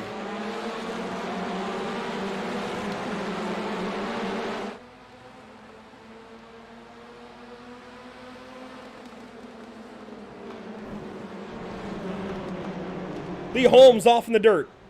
He started second. And there's some crashing coming up to us, some smoke, some more crashing. One of the Simtech cars goes around this. Joe Winter turned broadside and getting absolutely clobbered. There will be a lot to look back on for this one, JP. Yeah, and even more contact. We just saw one car. I think that was Duncan Cope maybe. Oh, even more incidents down into the S's. Scott Smith out in the dirt, right in turn 5. These are the cars that are at least able to make it out of the 5th corner. Turn 6, now the leaders in turn 7. McEwen leading over Holman. And you can see the rest of the field slowly making their way into quite a bit of separation and a battle for the lead right here. Drag race for the lead, in fact. Is that is not James Holman for the lead. Is that Anderson? That's Holman. Oh, that's Holman for the lead already? Yep. Wow. Called that one in 7. These guys so side by side down to turn 10. Who's going to come out on top? Is it going to be the Audi? Is it going to be the Hyundai? And the answer is the Audi. Breaks a bit later. Looks like McEwen got a bit of a tap from behind from Neil Ferrier, but he's going to, retain second place. Neil's going to drop quite a few positions, in fact, just sitting behind his teammate currently. So, quite an interesting start, let's say, Andrew. Oh, Clemens out in the grass. He's going to go through the dirt, try and save that car, and he will do that, just getting on back in front of Ferrier. Actually, that's Chris Knox, then Neil Ferrier. Oh, contact between Knox and Clemens. No. Clemens is junked. Oh, no. Knox will get back on the course. Oh, and he nearly takes out Ian Manners, who runs through the grass. Oh, Ian, well, absolutely. I mean, I'm not pretty sure if they made contact, but if that was an evasive move, that was an amazing reaction by him. Go back and see what happened here early on in race number 2. This will be, there we go, the start of the race. Now, who was the first issue that we saw? Joe Winter, I thought, was the first one that we really saw get in trouble. He is here with Tom Mayle and Neil Ferrier to turn number 1. Where does he get turned around? Chris Knox and Carl Hardy behind him. Yeah, Chris Knox turns him. Wow. And, yeah. Oh, and he gets hit by his teammate Martin Shirley and then by James Neve. Oh, wow. Really unfortunate. And I don't think he's terminal. His car looks relatively okay. Is he back on a pit lane? He has kept racing, but James Neve is done for this race. And let's get an overhead of this one. We'll see, how does Chris Knox get there? A bobble, and then Knox just sends it up the inside. I like Chris Knox, but man, he can be way overly aggressive sometimes. I gotta be honest with you there. That's kind of his strength and weakness at the same time, isn't it? Just sometimes that aggressiveness can really pay off, but sometimes it can really backfire on you, and you saw that extra bit of contact down into the S's, Andrew. Was that Neve? And there was another car parked on the S's, wasn't it? Try and back it up and show a little more of what went on here on lap number 1 and get back to live picture in a moment. One car is already off. It's one of the 88. That was Lee Holmes out in the dirt, actually. Cars are parked here. Robin Walters got the wall. Dale Benison gets turned around by Neve. Neve realized he couldn't turn. That's Neve going off into the grass. Then something happened again in turn 5. There was one car out there, but might not have been as serious.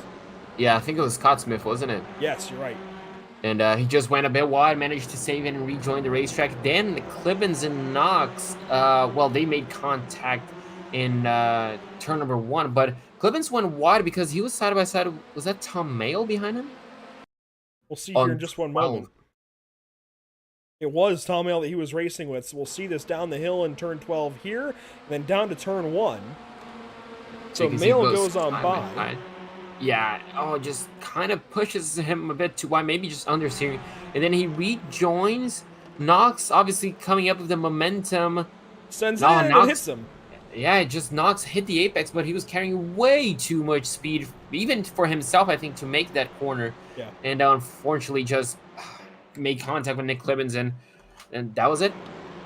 Yeah, and I like Chris Knox, but sometimes, man, he just cleans a few people out. I don't know any other way to put it. I mean, that's 2 or 3 cars that he's taken out in race 2 or race 3, whatever race this is now.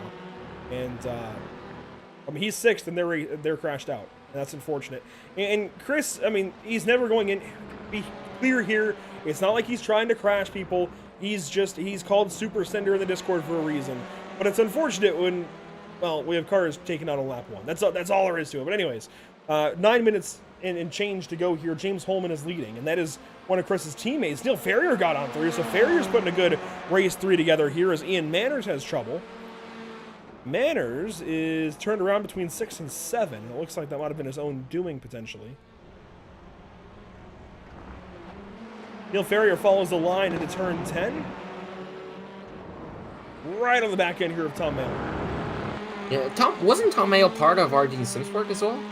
Yeah, that's what I've mentioned a few times. I thought he was, and I don't know if this is just a bet that he's lost or something, but he's gone for the livery change. And it's a rather comical one as Farrier looks to the inside and will send it up underneath. Nice move right there. Can he get it stopped? Yes, Tom's still on the outside, but they make it through cleanly. Are they still side by side? No, Neil clears him as Martin Shirley now says the fast lap of the race. And now Neil is just behind his teammate James Holman. And if you remember, Andrew, back to Road America, Neil was going to win. I think it was race number 1, and Holman kind of just pipped him at the line. I don't recall what race that was now, but yeah, you're right. So these RD guys, they've dominated some of these draft tracks and have done exactly that. Now, what I want to call to your attention, though, as far as points go, look at where Michael Seeley is. He's only in 4th.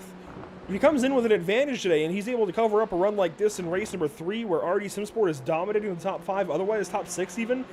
They've got 5 cars in the top 6. I mean, and that's assuming Tom Mayo is still one of them. Otherwise, still 4 in the top 6. For Michael Seeley to be up in the top 5 is rather important, Kurt. Yeah, absolutely. And unfortunately for Michael, he's going to have to defend from one other car from him, obviously. Daly just behind in 5th place. So now we're going to see if Daly can get a move and obviously pass Michael Seeley, which is definitely what Holman wants. And something that Holman doesn't want is seeing his teammate getting past him and obviously losing quite a bit of time on the exit of the chicane. So Neil got the lead momentarily, Andrew, but already lost it. So unfortunately, he lost the opportunity to go from 3rd place to 1st in just 1 lap. Yeah, they want to race. Of course, there's the big picture, but these teammates, they do want to race. So they're doing exactly that. We saw Farrier take the lead momentarily in turn 10 and give it back up on exit when he ran a little bit wide. Much better round today for Farrier. I think he had that little bit of contact in race 1, and since then, a very good day for him. He's in 2nd here in race number 2. Had a rough couple of weeks, but getting back after it. Yeah, absolutely. He's always been on a pace, hasn't it, Andrew? Sometimes a few mistakes here and there. Sometimes, obviously, no fault of his own, and he's just been DNFing. I'm pretty sure he came in tonight's race as well with a quali ban. So, I mean, he's a good, fast driver, but sometimes it's just bad luck. Sometimes a few mistakes from his own as well. But I like seeing him race. I really like, the overtakes that he puts in. And, well, so far he's running an excellent 2nd place. Now we're watching Lee Holmes, who just got past for 10th place, I think it was, on his teammate. Was it? No, that was Sam Smith who just passed. Scott Smith. Jesus, all right. One day I'm gonna get it. I'm gonna get it right, Andrew. I promise you. But yeah, he just got past Scott Smith. It goes on by car 502. Adam Fox is behind these guys as well. Adam Fox back to leading in amateur. And Carl Hardy is once again leading in Pro-Am. He's right behind Chris Knox here. Hardy's got this place figured out. Yeah, Hardy's doing a fantastic job. I think that a win in race number 2, Andrew, has really, I guess I help him as well on his confidence as Scott Smith really closes the door right there, quite aggressively. I don't think he needed. Scott gets loose. Oh yeah, got loose. Maybe just dipped the wheel on the exit on the grass, and yeah, as you mentioned, just Craig Schill now trying to get past, and behind him Adam Fox, and no, this is trouble for Alistair Hatcher. Just, well, is that on the exit of the chicane?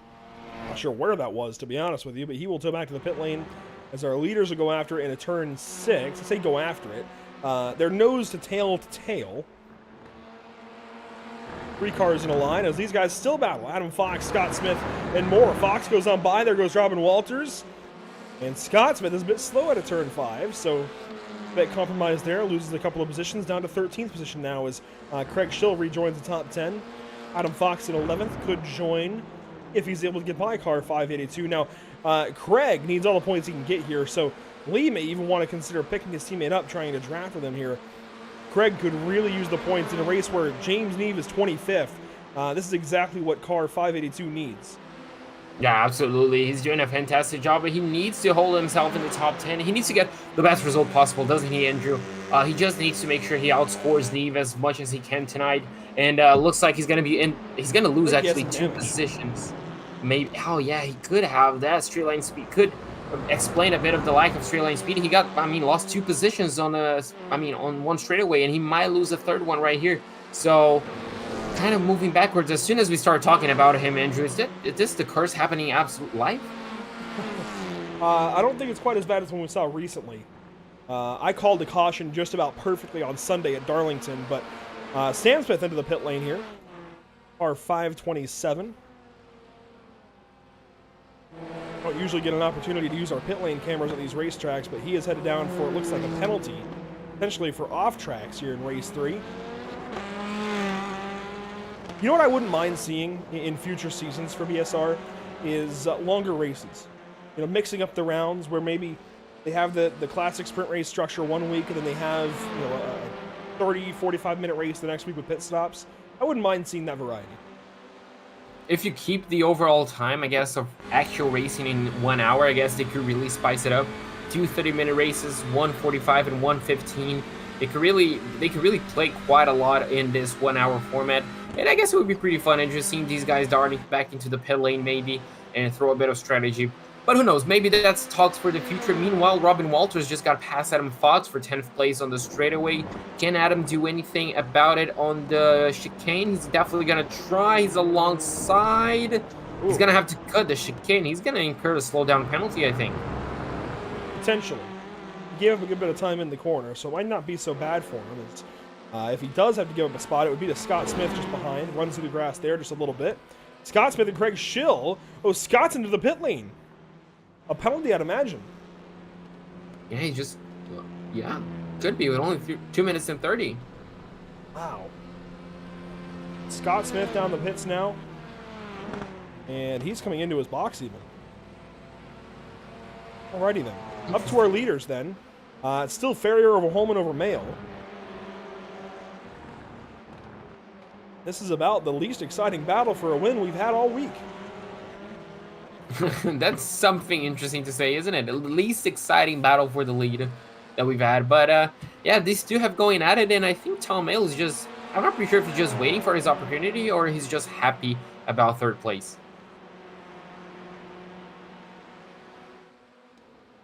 Neil Farrier, the leader. James Holman could really use this position, though, with Michael Seal only a couple of spots back. I think Stephen Daly's going to be setting up to help his teammate here in a few minutes and try to go by Michael Seal. We'll have 2 laps to go, this time by the start-finish line. Your Pro-Am leader, Carl Hardy, still in position number 7, trailing Chris Knox and over Martin Shirley. 2nd place in class is Robin Walters in the 10th spot. He's got Craig Schill 2 seconds, 3 seconds behind. Adam Fox is 8 seconds clear of Fiona Siddons. And here we go, Duncan Cope and Sir Alan Toon and even Ian Manners battling down to turn 10. This is interesting to see. This is a nice little battle. I don't think we don't usually see Sir Alan Toon battle. No, absolutely not, but I'm all up for it. He's over Ian Manners currently. Alan wants to keep the 14th spot. And Sam Smith is at the tail end of this. Here we go. 2 laps to go. A run here for Ian on Alan. And Smith looks to the inside, nearly makes it 3 wide. Ian Manners goes on by. Duncan Cope gets held up. Sir Alan Toon loses 2 spots in turn 1. But I'll give him props. He held it nicely through turn 10, 11, and 12, the back end of that lap. And as we know, just plays nicely here. Yeah, I would like to see a stat entry for the driver who has finished the most amount of races, and I'm pretty sure he would be up there. He's really a safe driver. Obviously, he sometimes finishes a bit behind, the pace, but he's always, finishing, isn't he? He's always trying to get the car to the finish line, not, I guess, picking up the wrong battles, not being overly aggressive, just running his own race. We do not see car 965 crash all that often, as with 3 seconds to go this time, Neil Ferrier will take the white flag presented by Whiplash Simcams. 1 lap to go here at Road Atlanta. I recently sent Alan a friend request on Facebook, and he accepted it. I appreciate that quite a bit. And I really enjoy seeing his posts every day about what sim race he's running that day, or what league he's in, or what have you. And they're always just the nicest posts. I'm friends with, plenty of people on Facebook, as is anybody else, but I've never seen posts as nice as Sir Alan Toon's on Facebook, and it's about anything, and he's just always genuinely happy just to be around, just to, I think, to be alive, really, to be on this earth, and that's something very, very special with Sir Alan Toon, and something that we're lucky to have here at BSR on Pit Stop TV. Absolutely. Unfortunately, I don't use Facebook, but I'm gonna share. I can see the positivity all the way from Brazil. And now this little battle right here, Andrew. Who's gonna be lucky enough to win this race? I feel like it's gonna be Ferrier. Holman again with the Audi not having the straight line speed. Tom Mayle could have something to say about that second place. You can see there Holman thinking about defending, but he won't need to. The gap is way too big to think about a dive moment. That's gonna mean that the number 91, as he exits the chicane, he's going to have quite a bit of distance to his teammate. Will he let his teammate go? That's not going to be the case. So Neil Ferrier is going to come home and win race number 3 ahead of his teammate James Holman. The Tom Mayle is going to finish in 3rd place, and Michael Seal, the leader of the championship, finishes in 4th. Martin Shirley got by Carl Hardy, but it's not for class position. Hardy will still win in Pro-Am. Robin Walters will go 2nd in class. Adam Fox will come down the hill and win an amateur. Craig Schill will go 3rd in Pro-Am. Fiona Siddons will be next up. Fiona will go 2nd in amateur before Sam Smith leads Ian Manners across the line, followed by Alan Toon and Duncan Cope. There's Fiona, 2nd in class. Good race for her. Then Duncan Cope, Dale Benison, Andy McEwen, and Joe Winter in the closing moments. Here's Andy. Turn number 10 now. And Joe Winter following behind. Yeah, Joe Winter just finishing up this race now, Andrew. Unfortunately, just as we mentioned on the beginning of the broadcast, he's always there, on the top. But unfortunately, that contact in turn number 3 really set him back. But he's able to finish on the lead lap, isn't he? So he's going to be eligible for the invert, and I'm pretty sure there's a few results he wants to. Stephen Daly was dropped to the rear of the field after the race ended, so he will go 14th now, just ahead of Ian Manners and Sir Alan Toon.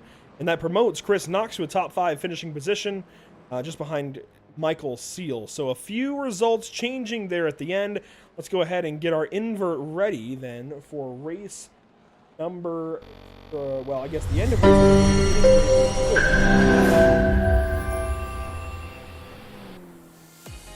what we've got here is we had 7 most recently. We've had 9 and 7 so far, and you can see the values on there, and drivers were asking for some smaller numbers. I feel like we've given them that. I feel like the high numbers that you still have out there would be anything over 10, honestly. So 11, 13, 15, 19, 21. Maybe we take the 8 next week and turn that into like a 16 or a 17 maybe, and give these guys one more option kind of in the mid-range. But let's spin it one more time today. See what we get for our next little invert here, JP. Ooh, 21. 13. No. Ooh. Just staying in 21. Wow. There you go. Wait. What is his name? Joe Winter is going to get pulled. There you go. Maybe, because Glenn Humberstone went only 1 lap down, and we've seen before where those 1 lap down drivers are sometimes eligible. Glenn Humberstone may go to pole with Joe Winter second, Andy McEwen third. Michael Steele even sent us a message between races and said that the inverts have gotten soft. Yeah, I don't want to hear it anymore. 21 cars. And that's going to put Michael Steele at a 17th position starting spot. That's going to be very interesting, which means that Neil Ferrier actually is going to start in 21st place. So, I mean, he's going to have quite a lot of overtakes on his belt, Andrew, if he wants a good finish on race number 4. Holman is going to start in 20th place as he finishes in second. Tom Mill finishes in 3rd place ahead of Michael Steele. Chris Knock is going to finish in 5th place ahead of the number 5 of Martin Shirley. Carl Hardy is going to win the Pro-Am class in 7th. Lee Holmes is going to finish in 8th ahead of Robin Walters. And Adam Fox once again in the top 10. I thought I was misremembering things at first, but McEwen, I didn't say anything about it, but McEwen did have an extra issue, it sounds like, as he sent me a message moments ago. Well, first he had the issue with the car bogging down, but that's neither here nor there. What happened is he came to pit and serve a stop and go for accidentally launching, it sounds like. He got a slowdown. So that was 30 seconds in the pit lane on top of the stop and go. Man, that is tough. And that's why McEwen finishes down the order. You can see they're in 19th spot, just ahead of Joe Winter, just behind Dale Benison. Craig Schildo goes 11th, Fiona Siddons 12th, Sam Smith 13th. We called most of these guys to the line. You see there, Stephen Daly dropped down to 14th by a penalty. Ian Manners 15th, Sir Alan Toon 16th, then Duncan Cope, Dale Benison, Andy McEwen, and Joe Winter complete your top 20 in race number 3. 21st place goes the way of Glenn Humberstone, who might start on pole position. Scott Smith is going to finish in 22nd ahead of Alistair Hatcher, Nick Clibbins, and James Neave. So 25 cars come home in race number 3, and JP, there was one of them that was above all else, above all the rest, and that was car 91 battling with his teammates. Here is Neil Ferrier. At least if we can get him in the channel, here we go. So Neil, I mean, race number 2, I'm pretty sure didn't go your way, but race number 3 certainly did. Oh, for sure. Yeah, that was, I don't know what happened with the grid there, but I'll take it all day long. So yeah, race 3 was good. It was quite nice to actually get to the front for once. And not actually have to come through the pack like a wrecking ball at some point, because that's what I had to do in race 1, which was a bit sometimes. But yeah, I got it. And, well, now starting race number 4, actually, from 21st position. I mean, what's going to be the strategy? Only 15 minutes to make up as many spots as you can. Yeah, I think I'm going to have to go full send again. And just see, hopefully, I can get through clean. And, yeah, it's a bit hard obviously, with Pro-Am and AMs in there as well. Some decide to fight you, some don't. So it's hard to see what they're doing sometimes. They hold the racing line going into the corner, and then they move over just at the wrong time when you're committing to the move. So they need to kind of read the traffic quite late at the end of the straight for making a move. Sometimes it works, sometimes it don't. Yeah, it's got to be race 4, isn't it? It's got to be real good. Absolutely. Now I'm going to put you on the spot. Where do you think you'll finish? I don't know. Hopefully inside the top 5. Hopefully.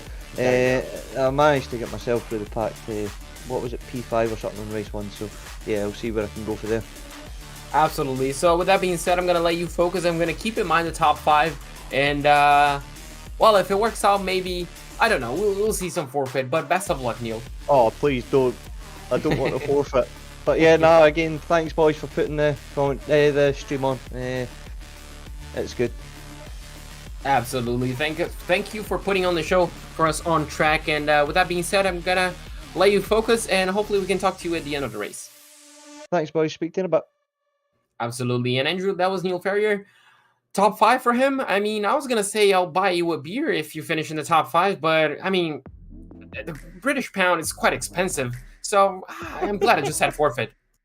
Well, you know, that is Neil's first win since, let me check this one more time, Knock Hill in round number 3. Let me double check this.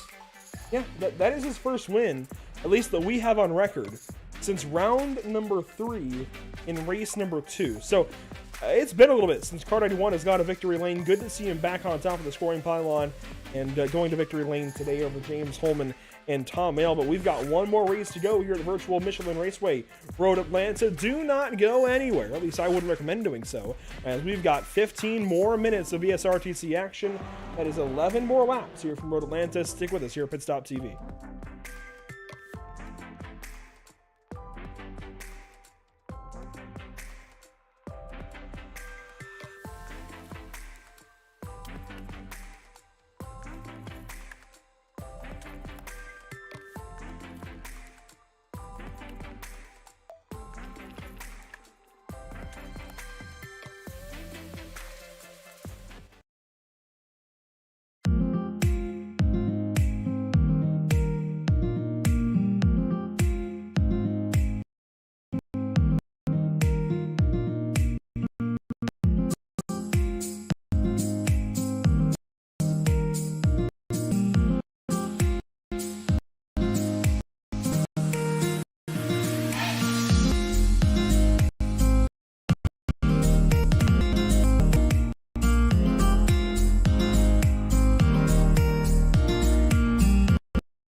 Sound Art introduces an entirely new way to listen to music in your home. By combining the best of two products, a revolutionary high-fidelity, low-profile Bluetooth wireless speaker with beautiful artwork. Select from a library of artwork or upload your own photos to personalize your experience. Sound Art ushers in an era of invisible, beautiful, and amazing sound throughout your home and redefines your entire entertainment system. The need to reclaim your floor space and rid your home of unsightly speaker boxes that need to be bolted to the wall is now a thing of the past. Our canvas is printed on high-quality permalite by Breathing Color. And select from our gallery or upload your own.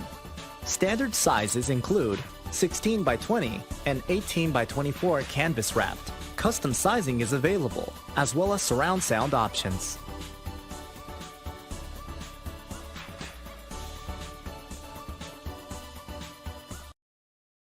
After months of quarantine, we're all interested in how we can become our best self. The team at Permanent Makeup and Cryo is here to help you get the flawless makeup look every day without the extra effort or time.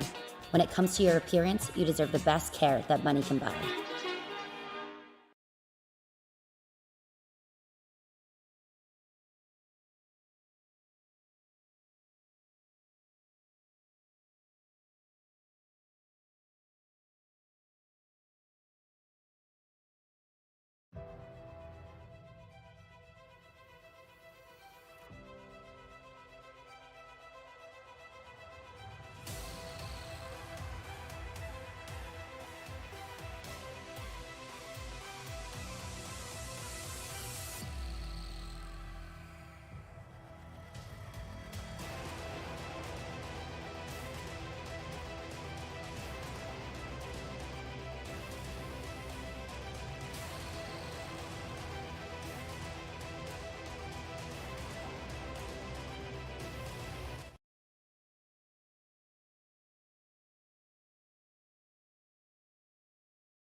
Absolutely. As now we see the drivers make their way into the pit boxes.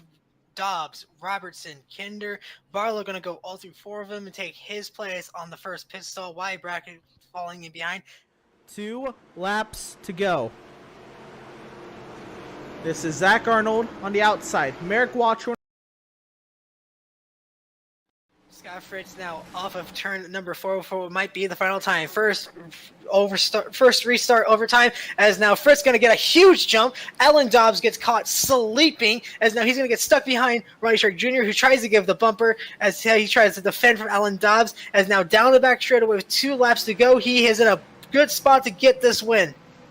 Aggression very high, and it looks like we are coming out of turn 4, meaning we will get the white flag. Race is official. Fritz gets loose off of 4. We're going to have a fight for the lead. 3 cars for it. Oh no, heartbreak for the 1, and a huge wreck as they stack it up in turn number 1. But who is the big winner? We talked about it. He started in 4th. He's going to bring it home under yellow. It's going to be Casey Barlow coming off of turn number 4, checkered flag in the air. They're actually going to race it back to the line. It is going to be Casey Barlow taking the win. Nicholas Nagel going to hold on to second. And how about this?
That said, let's put that behind us. We've got to restart to focus on 2 laps to go. It's green, white, checkered. Out of 100 laps, we now have 2 more to go to make it 104. Anthony Masadi, the race leader. Jeremy Berger, second place. The 2-car Jack Ryan in there as well. How does this shake down? You see Stephen Parrott. We haven't seen much of him. So here is. Oh, they're wrecking. That's everybody. Oh, that's we're everybody. upside down. Yeah, that's the whole field right there coming Holden back McGill again. just did a barrel roll out of turn 4. Everybody's in this, and we're still crashing. We're still crashing. We're still crashing. Oh my. Oh, we're still crashing up here. We're creating new crashes. Oh boy. Buddy in the field. We'll get a replay, and I don't know if you can pick out one single car to follow through this one, because this included most of the cars left in this race.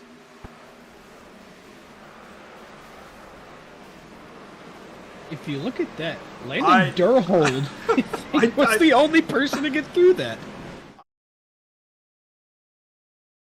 Welcome back to the virtual Road America as we get ready for race number 4. JP, this has been fun today. I quite enjoyed Road America. I always do quite enjoy Road America. Road Atlanta. I think everybody does enjoy Road Atlanta and Road America. Road America was a great round earlier in the season, but Road Atlanta today has been fantastic. It's a little more of a short track almost of road courses, right? It's a little bit shorter. You still have time to get up to speed, but certainly a lot more close quarters on the racetrack and very easy to mess up. Yeah, absolutely. It's the star contracts of Road America, isn't it, in terms of length?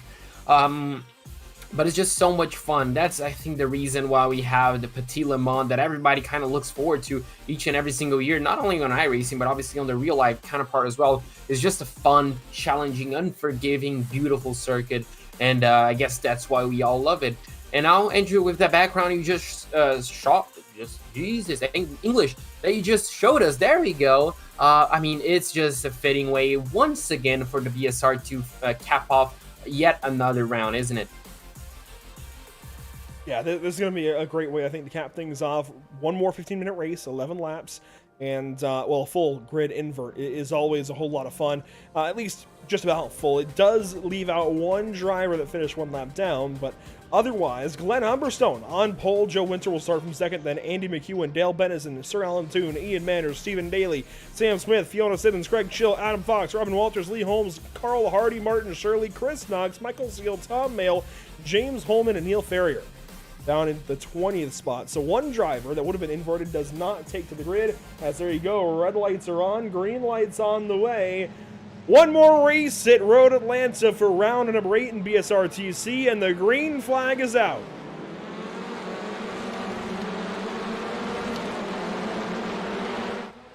This is going to be chaotic down to turn 1.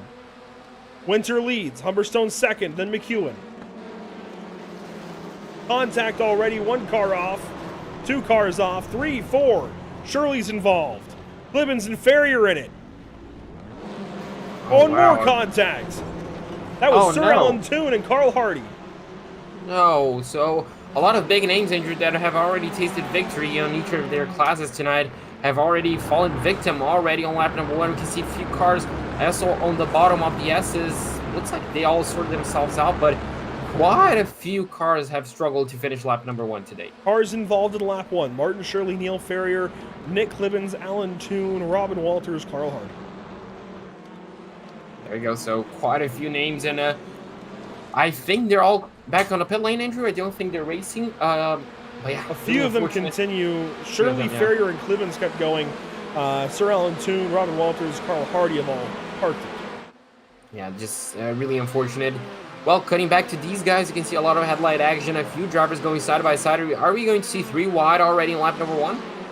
It's a possibility. 3 cars, 3 wide, a couple of RD cars at the inside. Oh. Fiona Siddons actually one of them. Fiona makes a move there on, who was that? That was Chris Knox that she just passed. Wow. You don't see that every day. You do not usually see Fiona Siddons passing Chris Knox. On a 3 wide situation? Absolutely not, but I'm glad she did it.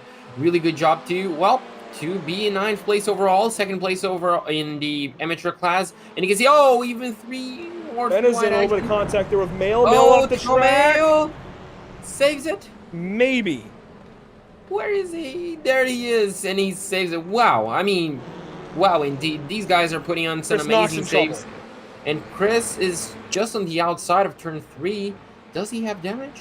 He was very slow there. Might have gotten a slowdown, maybe some suspension damage in front of Tom Mail. He'll keep going.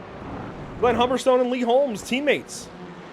Side by side, and it looks like, is that Glenn Humberstone who just allowed, no, yeah, Glenn Humberstone just allowed his teammate and almost lost the position, and he's going to go side by side with Daly, and Daly's going to get that position on turn number 7, so unfortunately for Glenn, I guess just kind of playing a bit safe with his teammate, Andrew, ended up costing him one more position.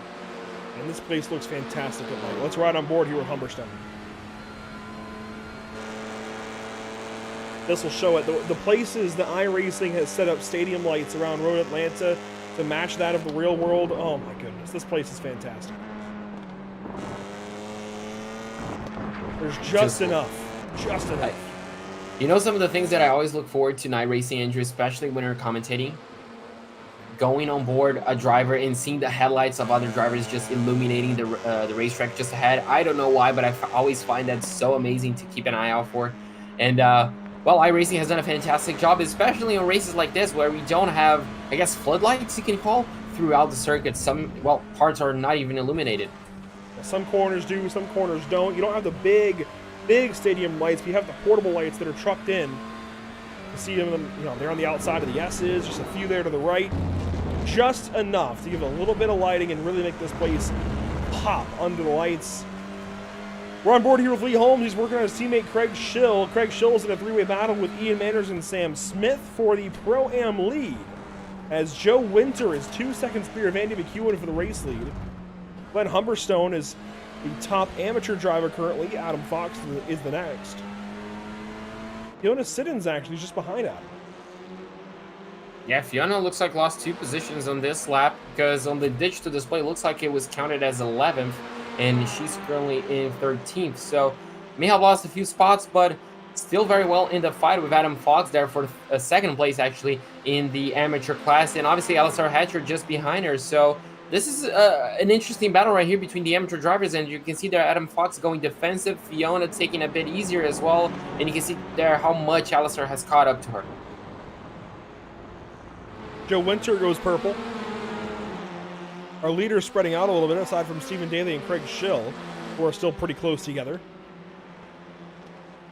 James Holman is working on Glenn Humberstone here. This is for position number 9. While Chris Knox goes to work on Alistair Hatcher through turn 1. Following Adam Fox and Fiona Siddons. And if you're Chris Knox, oh, it looks like Alistair is going to lose the position. Chris. Oh, wow! Chris Knox, and his day is done. Day is over. That was a perfect setup for the move, but unfortunately the contact sent him up in 2 wheels. And unfortunately, buddy, your car is not going in anywhere. No. 2 wheels are completely destroyed from the axle, but wow, what a contact right there. And just wheel to wheel looks like, and his car went flying. A lot of Hondas doing good today. Here's Ian Manners in one of them, just ahead of Lee Holmes, who has gone on by Craig Schill and Ian Manners. I'm sorry, wait a minute. So we're on board with Ian Manners, looking at Craig Schill, rather. Lee Holmes has gone on by. It's tracking to Holmes still. But there's some flashing behind. I think that's Stephen Daly. Yes, Daly working here on Craig Schill. Headed down to the chicane.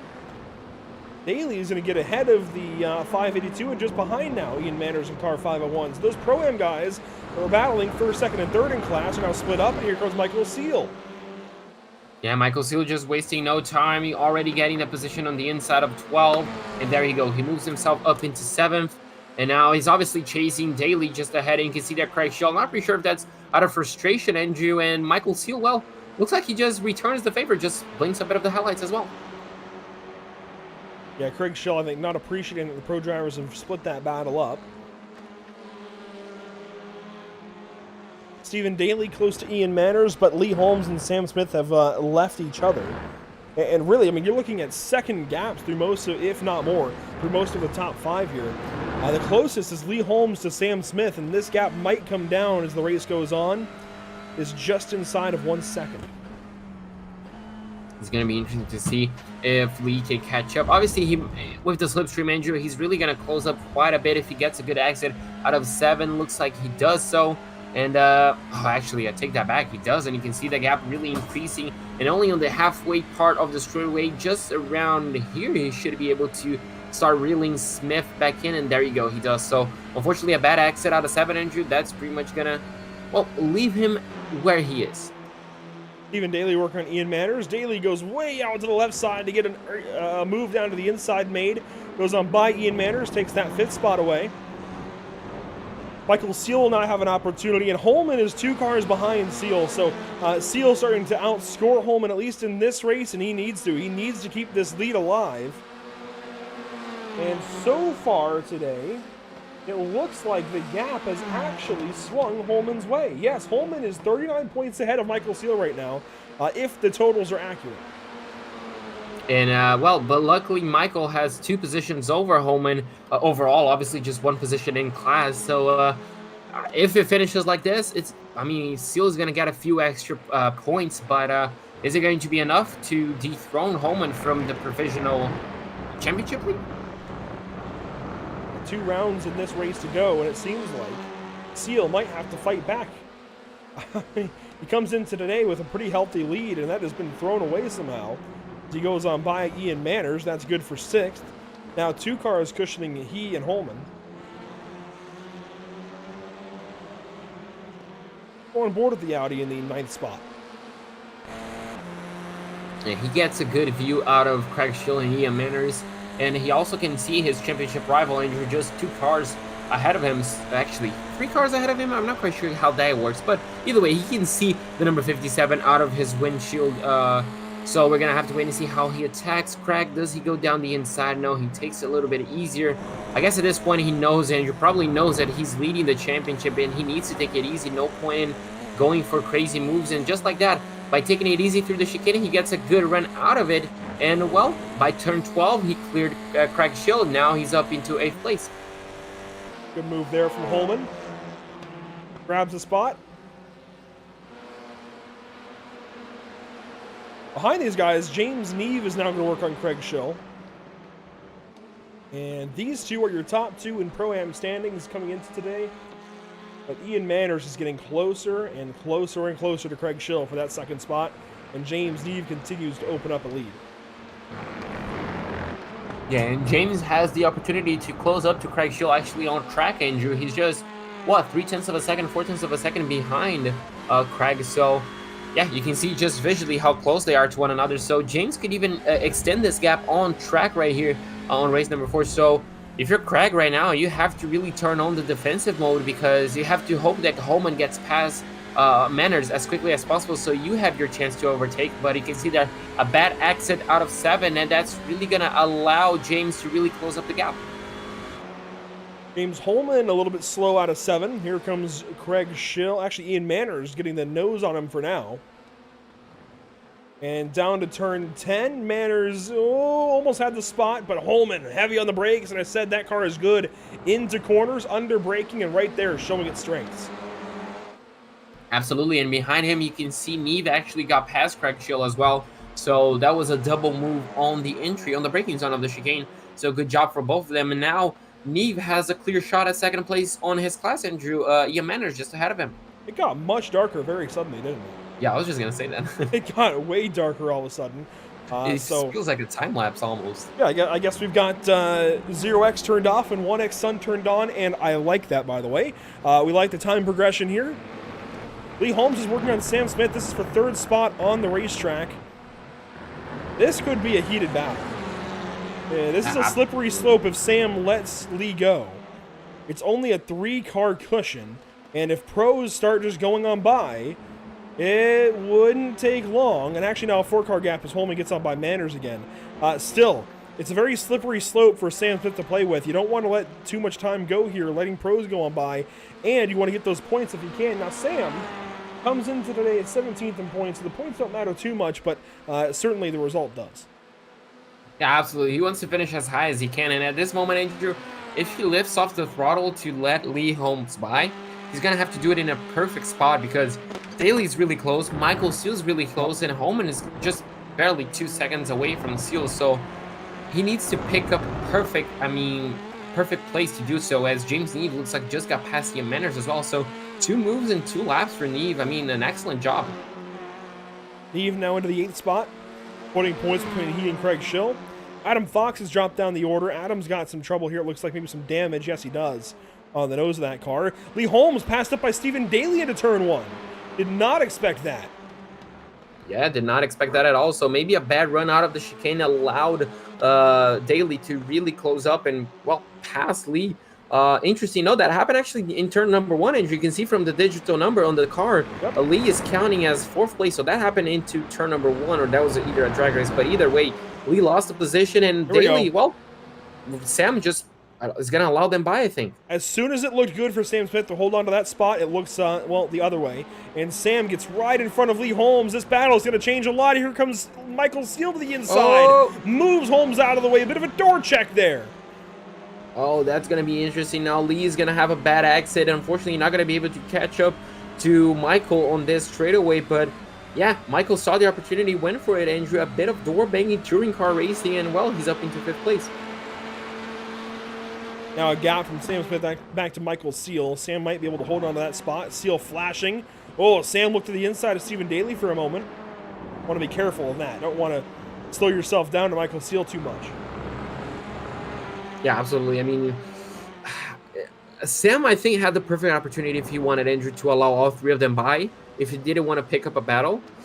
But, I mean, he didn't. Now it's going to be interesting to see him fighting. And meanwhile, this is a battle for 14th.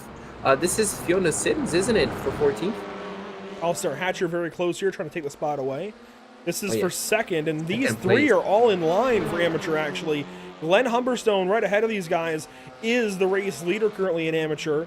Fiona Siddons is 2nd.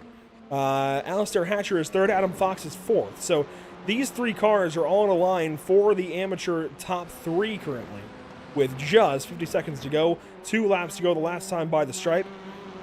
And Joe Winter stays ahead of the entire field currently by 3 seconds over Andy McEwen. And once you're clear of that draft here at Road Atlanta, JP, you're likely going to stay there.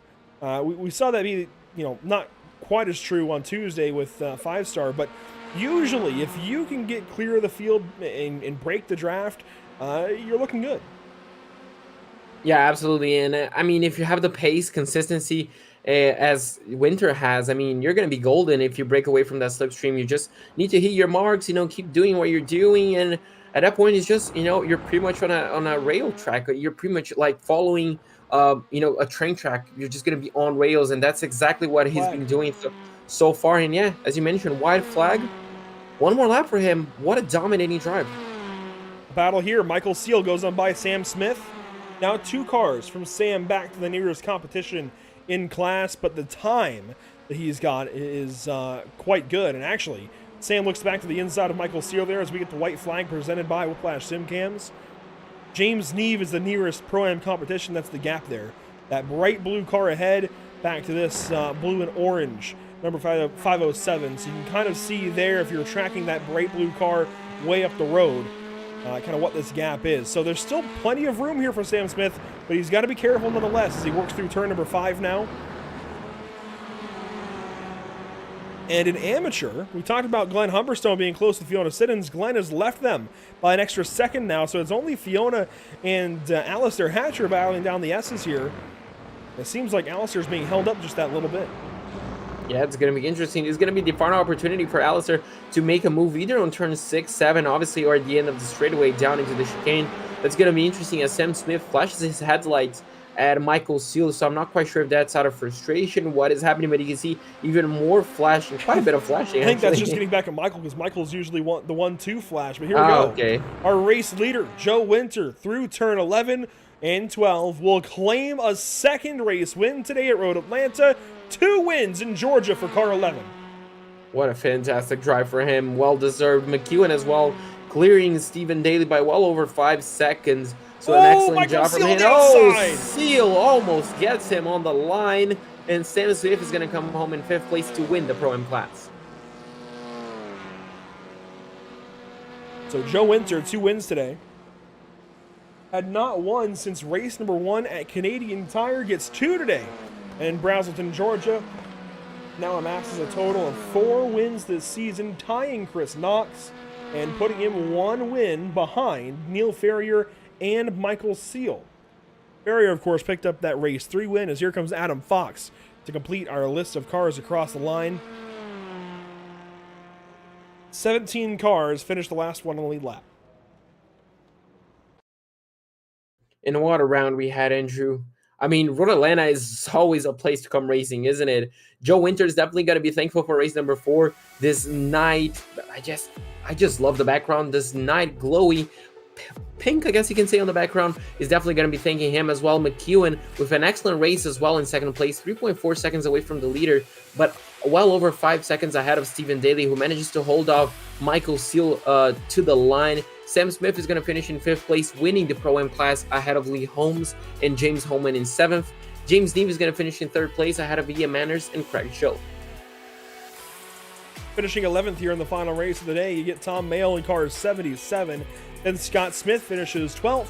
Glenn Humberstone wins an amateur competition over Fiona Siddons and Alistair Hatcher, while Nick Clibbins finishes 16th here in race number 4 over Adam Fox. Martin Shirley 6 laps down, Chris Knox 7 laps down, and Dale Bennison wraps up your top 20, 10 laps down.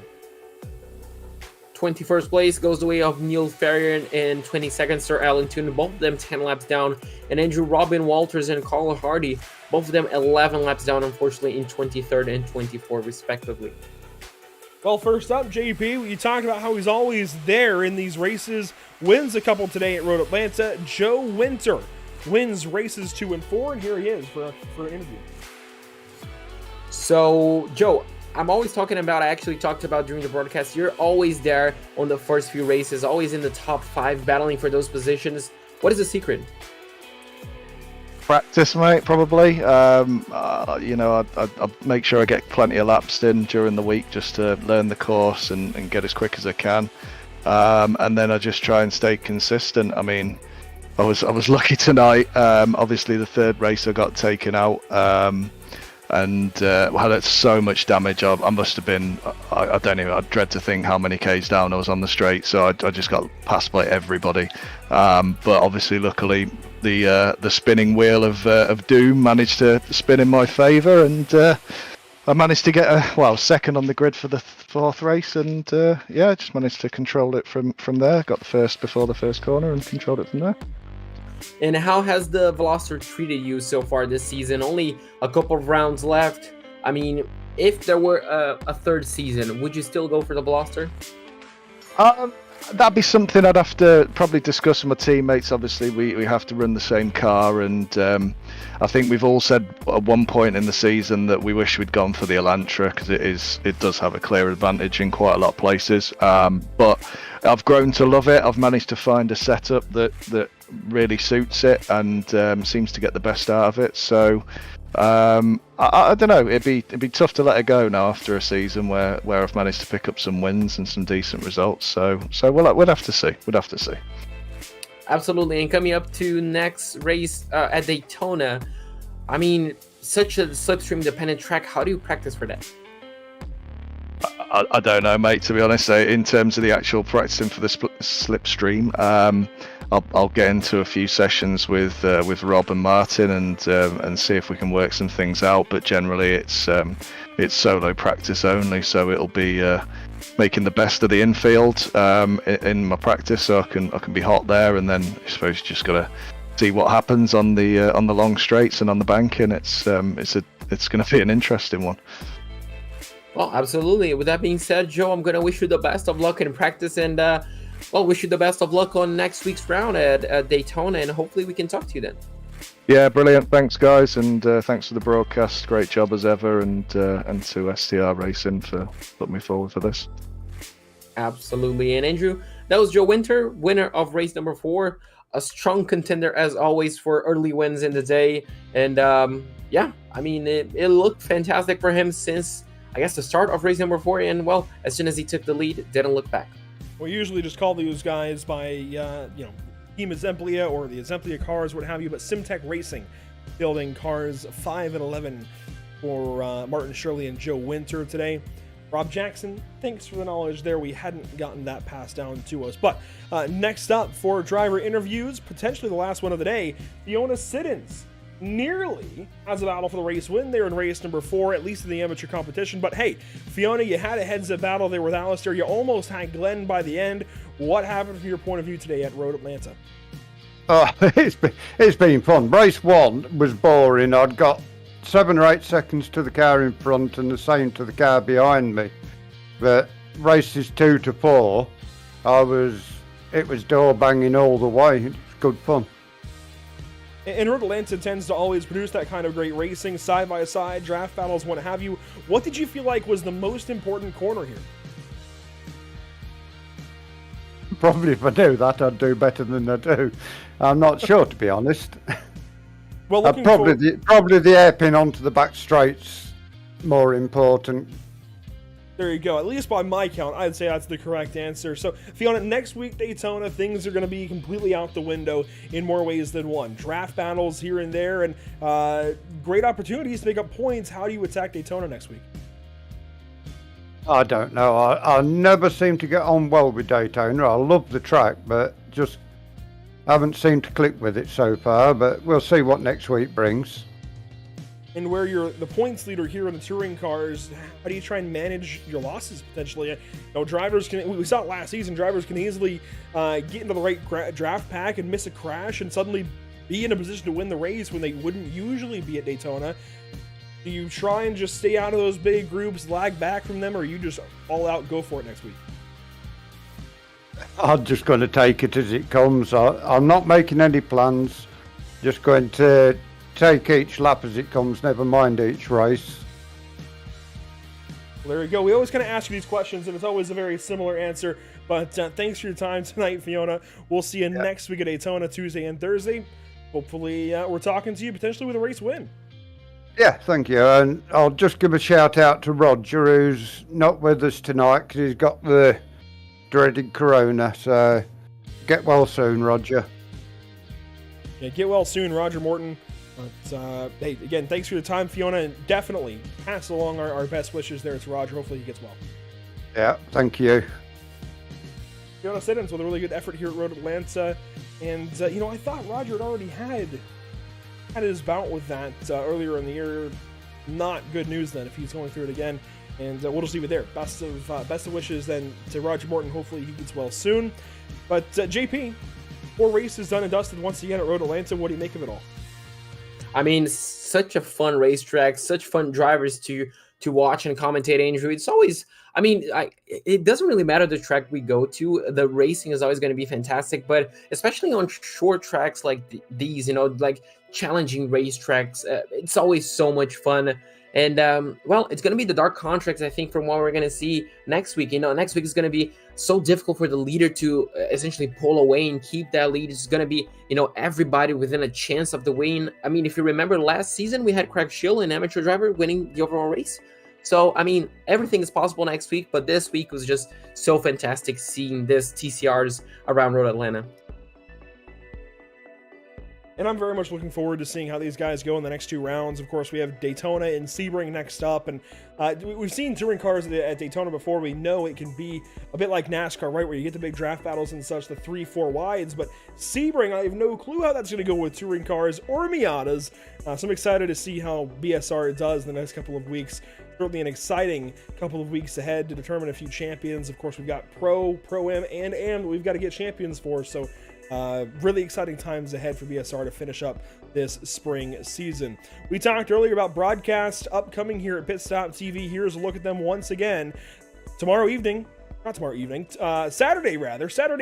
at noon Eastern, we've got the North American Racing League Cash Days 24-hour event from Watkins Glen International on the boot configuration. 24 hours of GT3 racing, and we've got a whole lot of coverage. We don't have all 24 hours on Pit Stop TV. That would be a tall order out of us, but what we do have is a schedule of 3 separate broadcasts throughout Saturday and Sunday, We will have coverage beginning at 12 Eastern, as you see on our graphic, and then again at 9 p.m. Eastern on Saturday night, and again at 9 a.m. Eastern on Sunday morning. And then look at that, 9 p.m. Eastern on Sunday evening, we have Kansas Speedway for the MPI Cup Series. So after I get hardly any sleep, it's right back to it with MPI back at Kansas at 9 Eastern. And then Tuesday, we're right back around to BSR once again. It's round number 9 for the Miatas and the touring cars next week at the Daytona International Speedway. JP, what are you looking most forward to?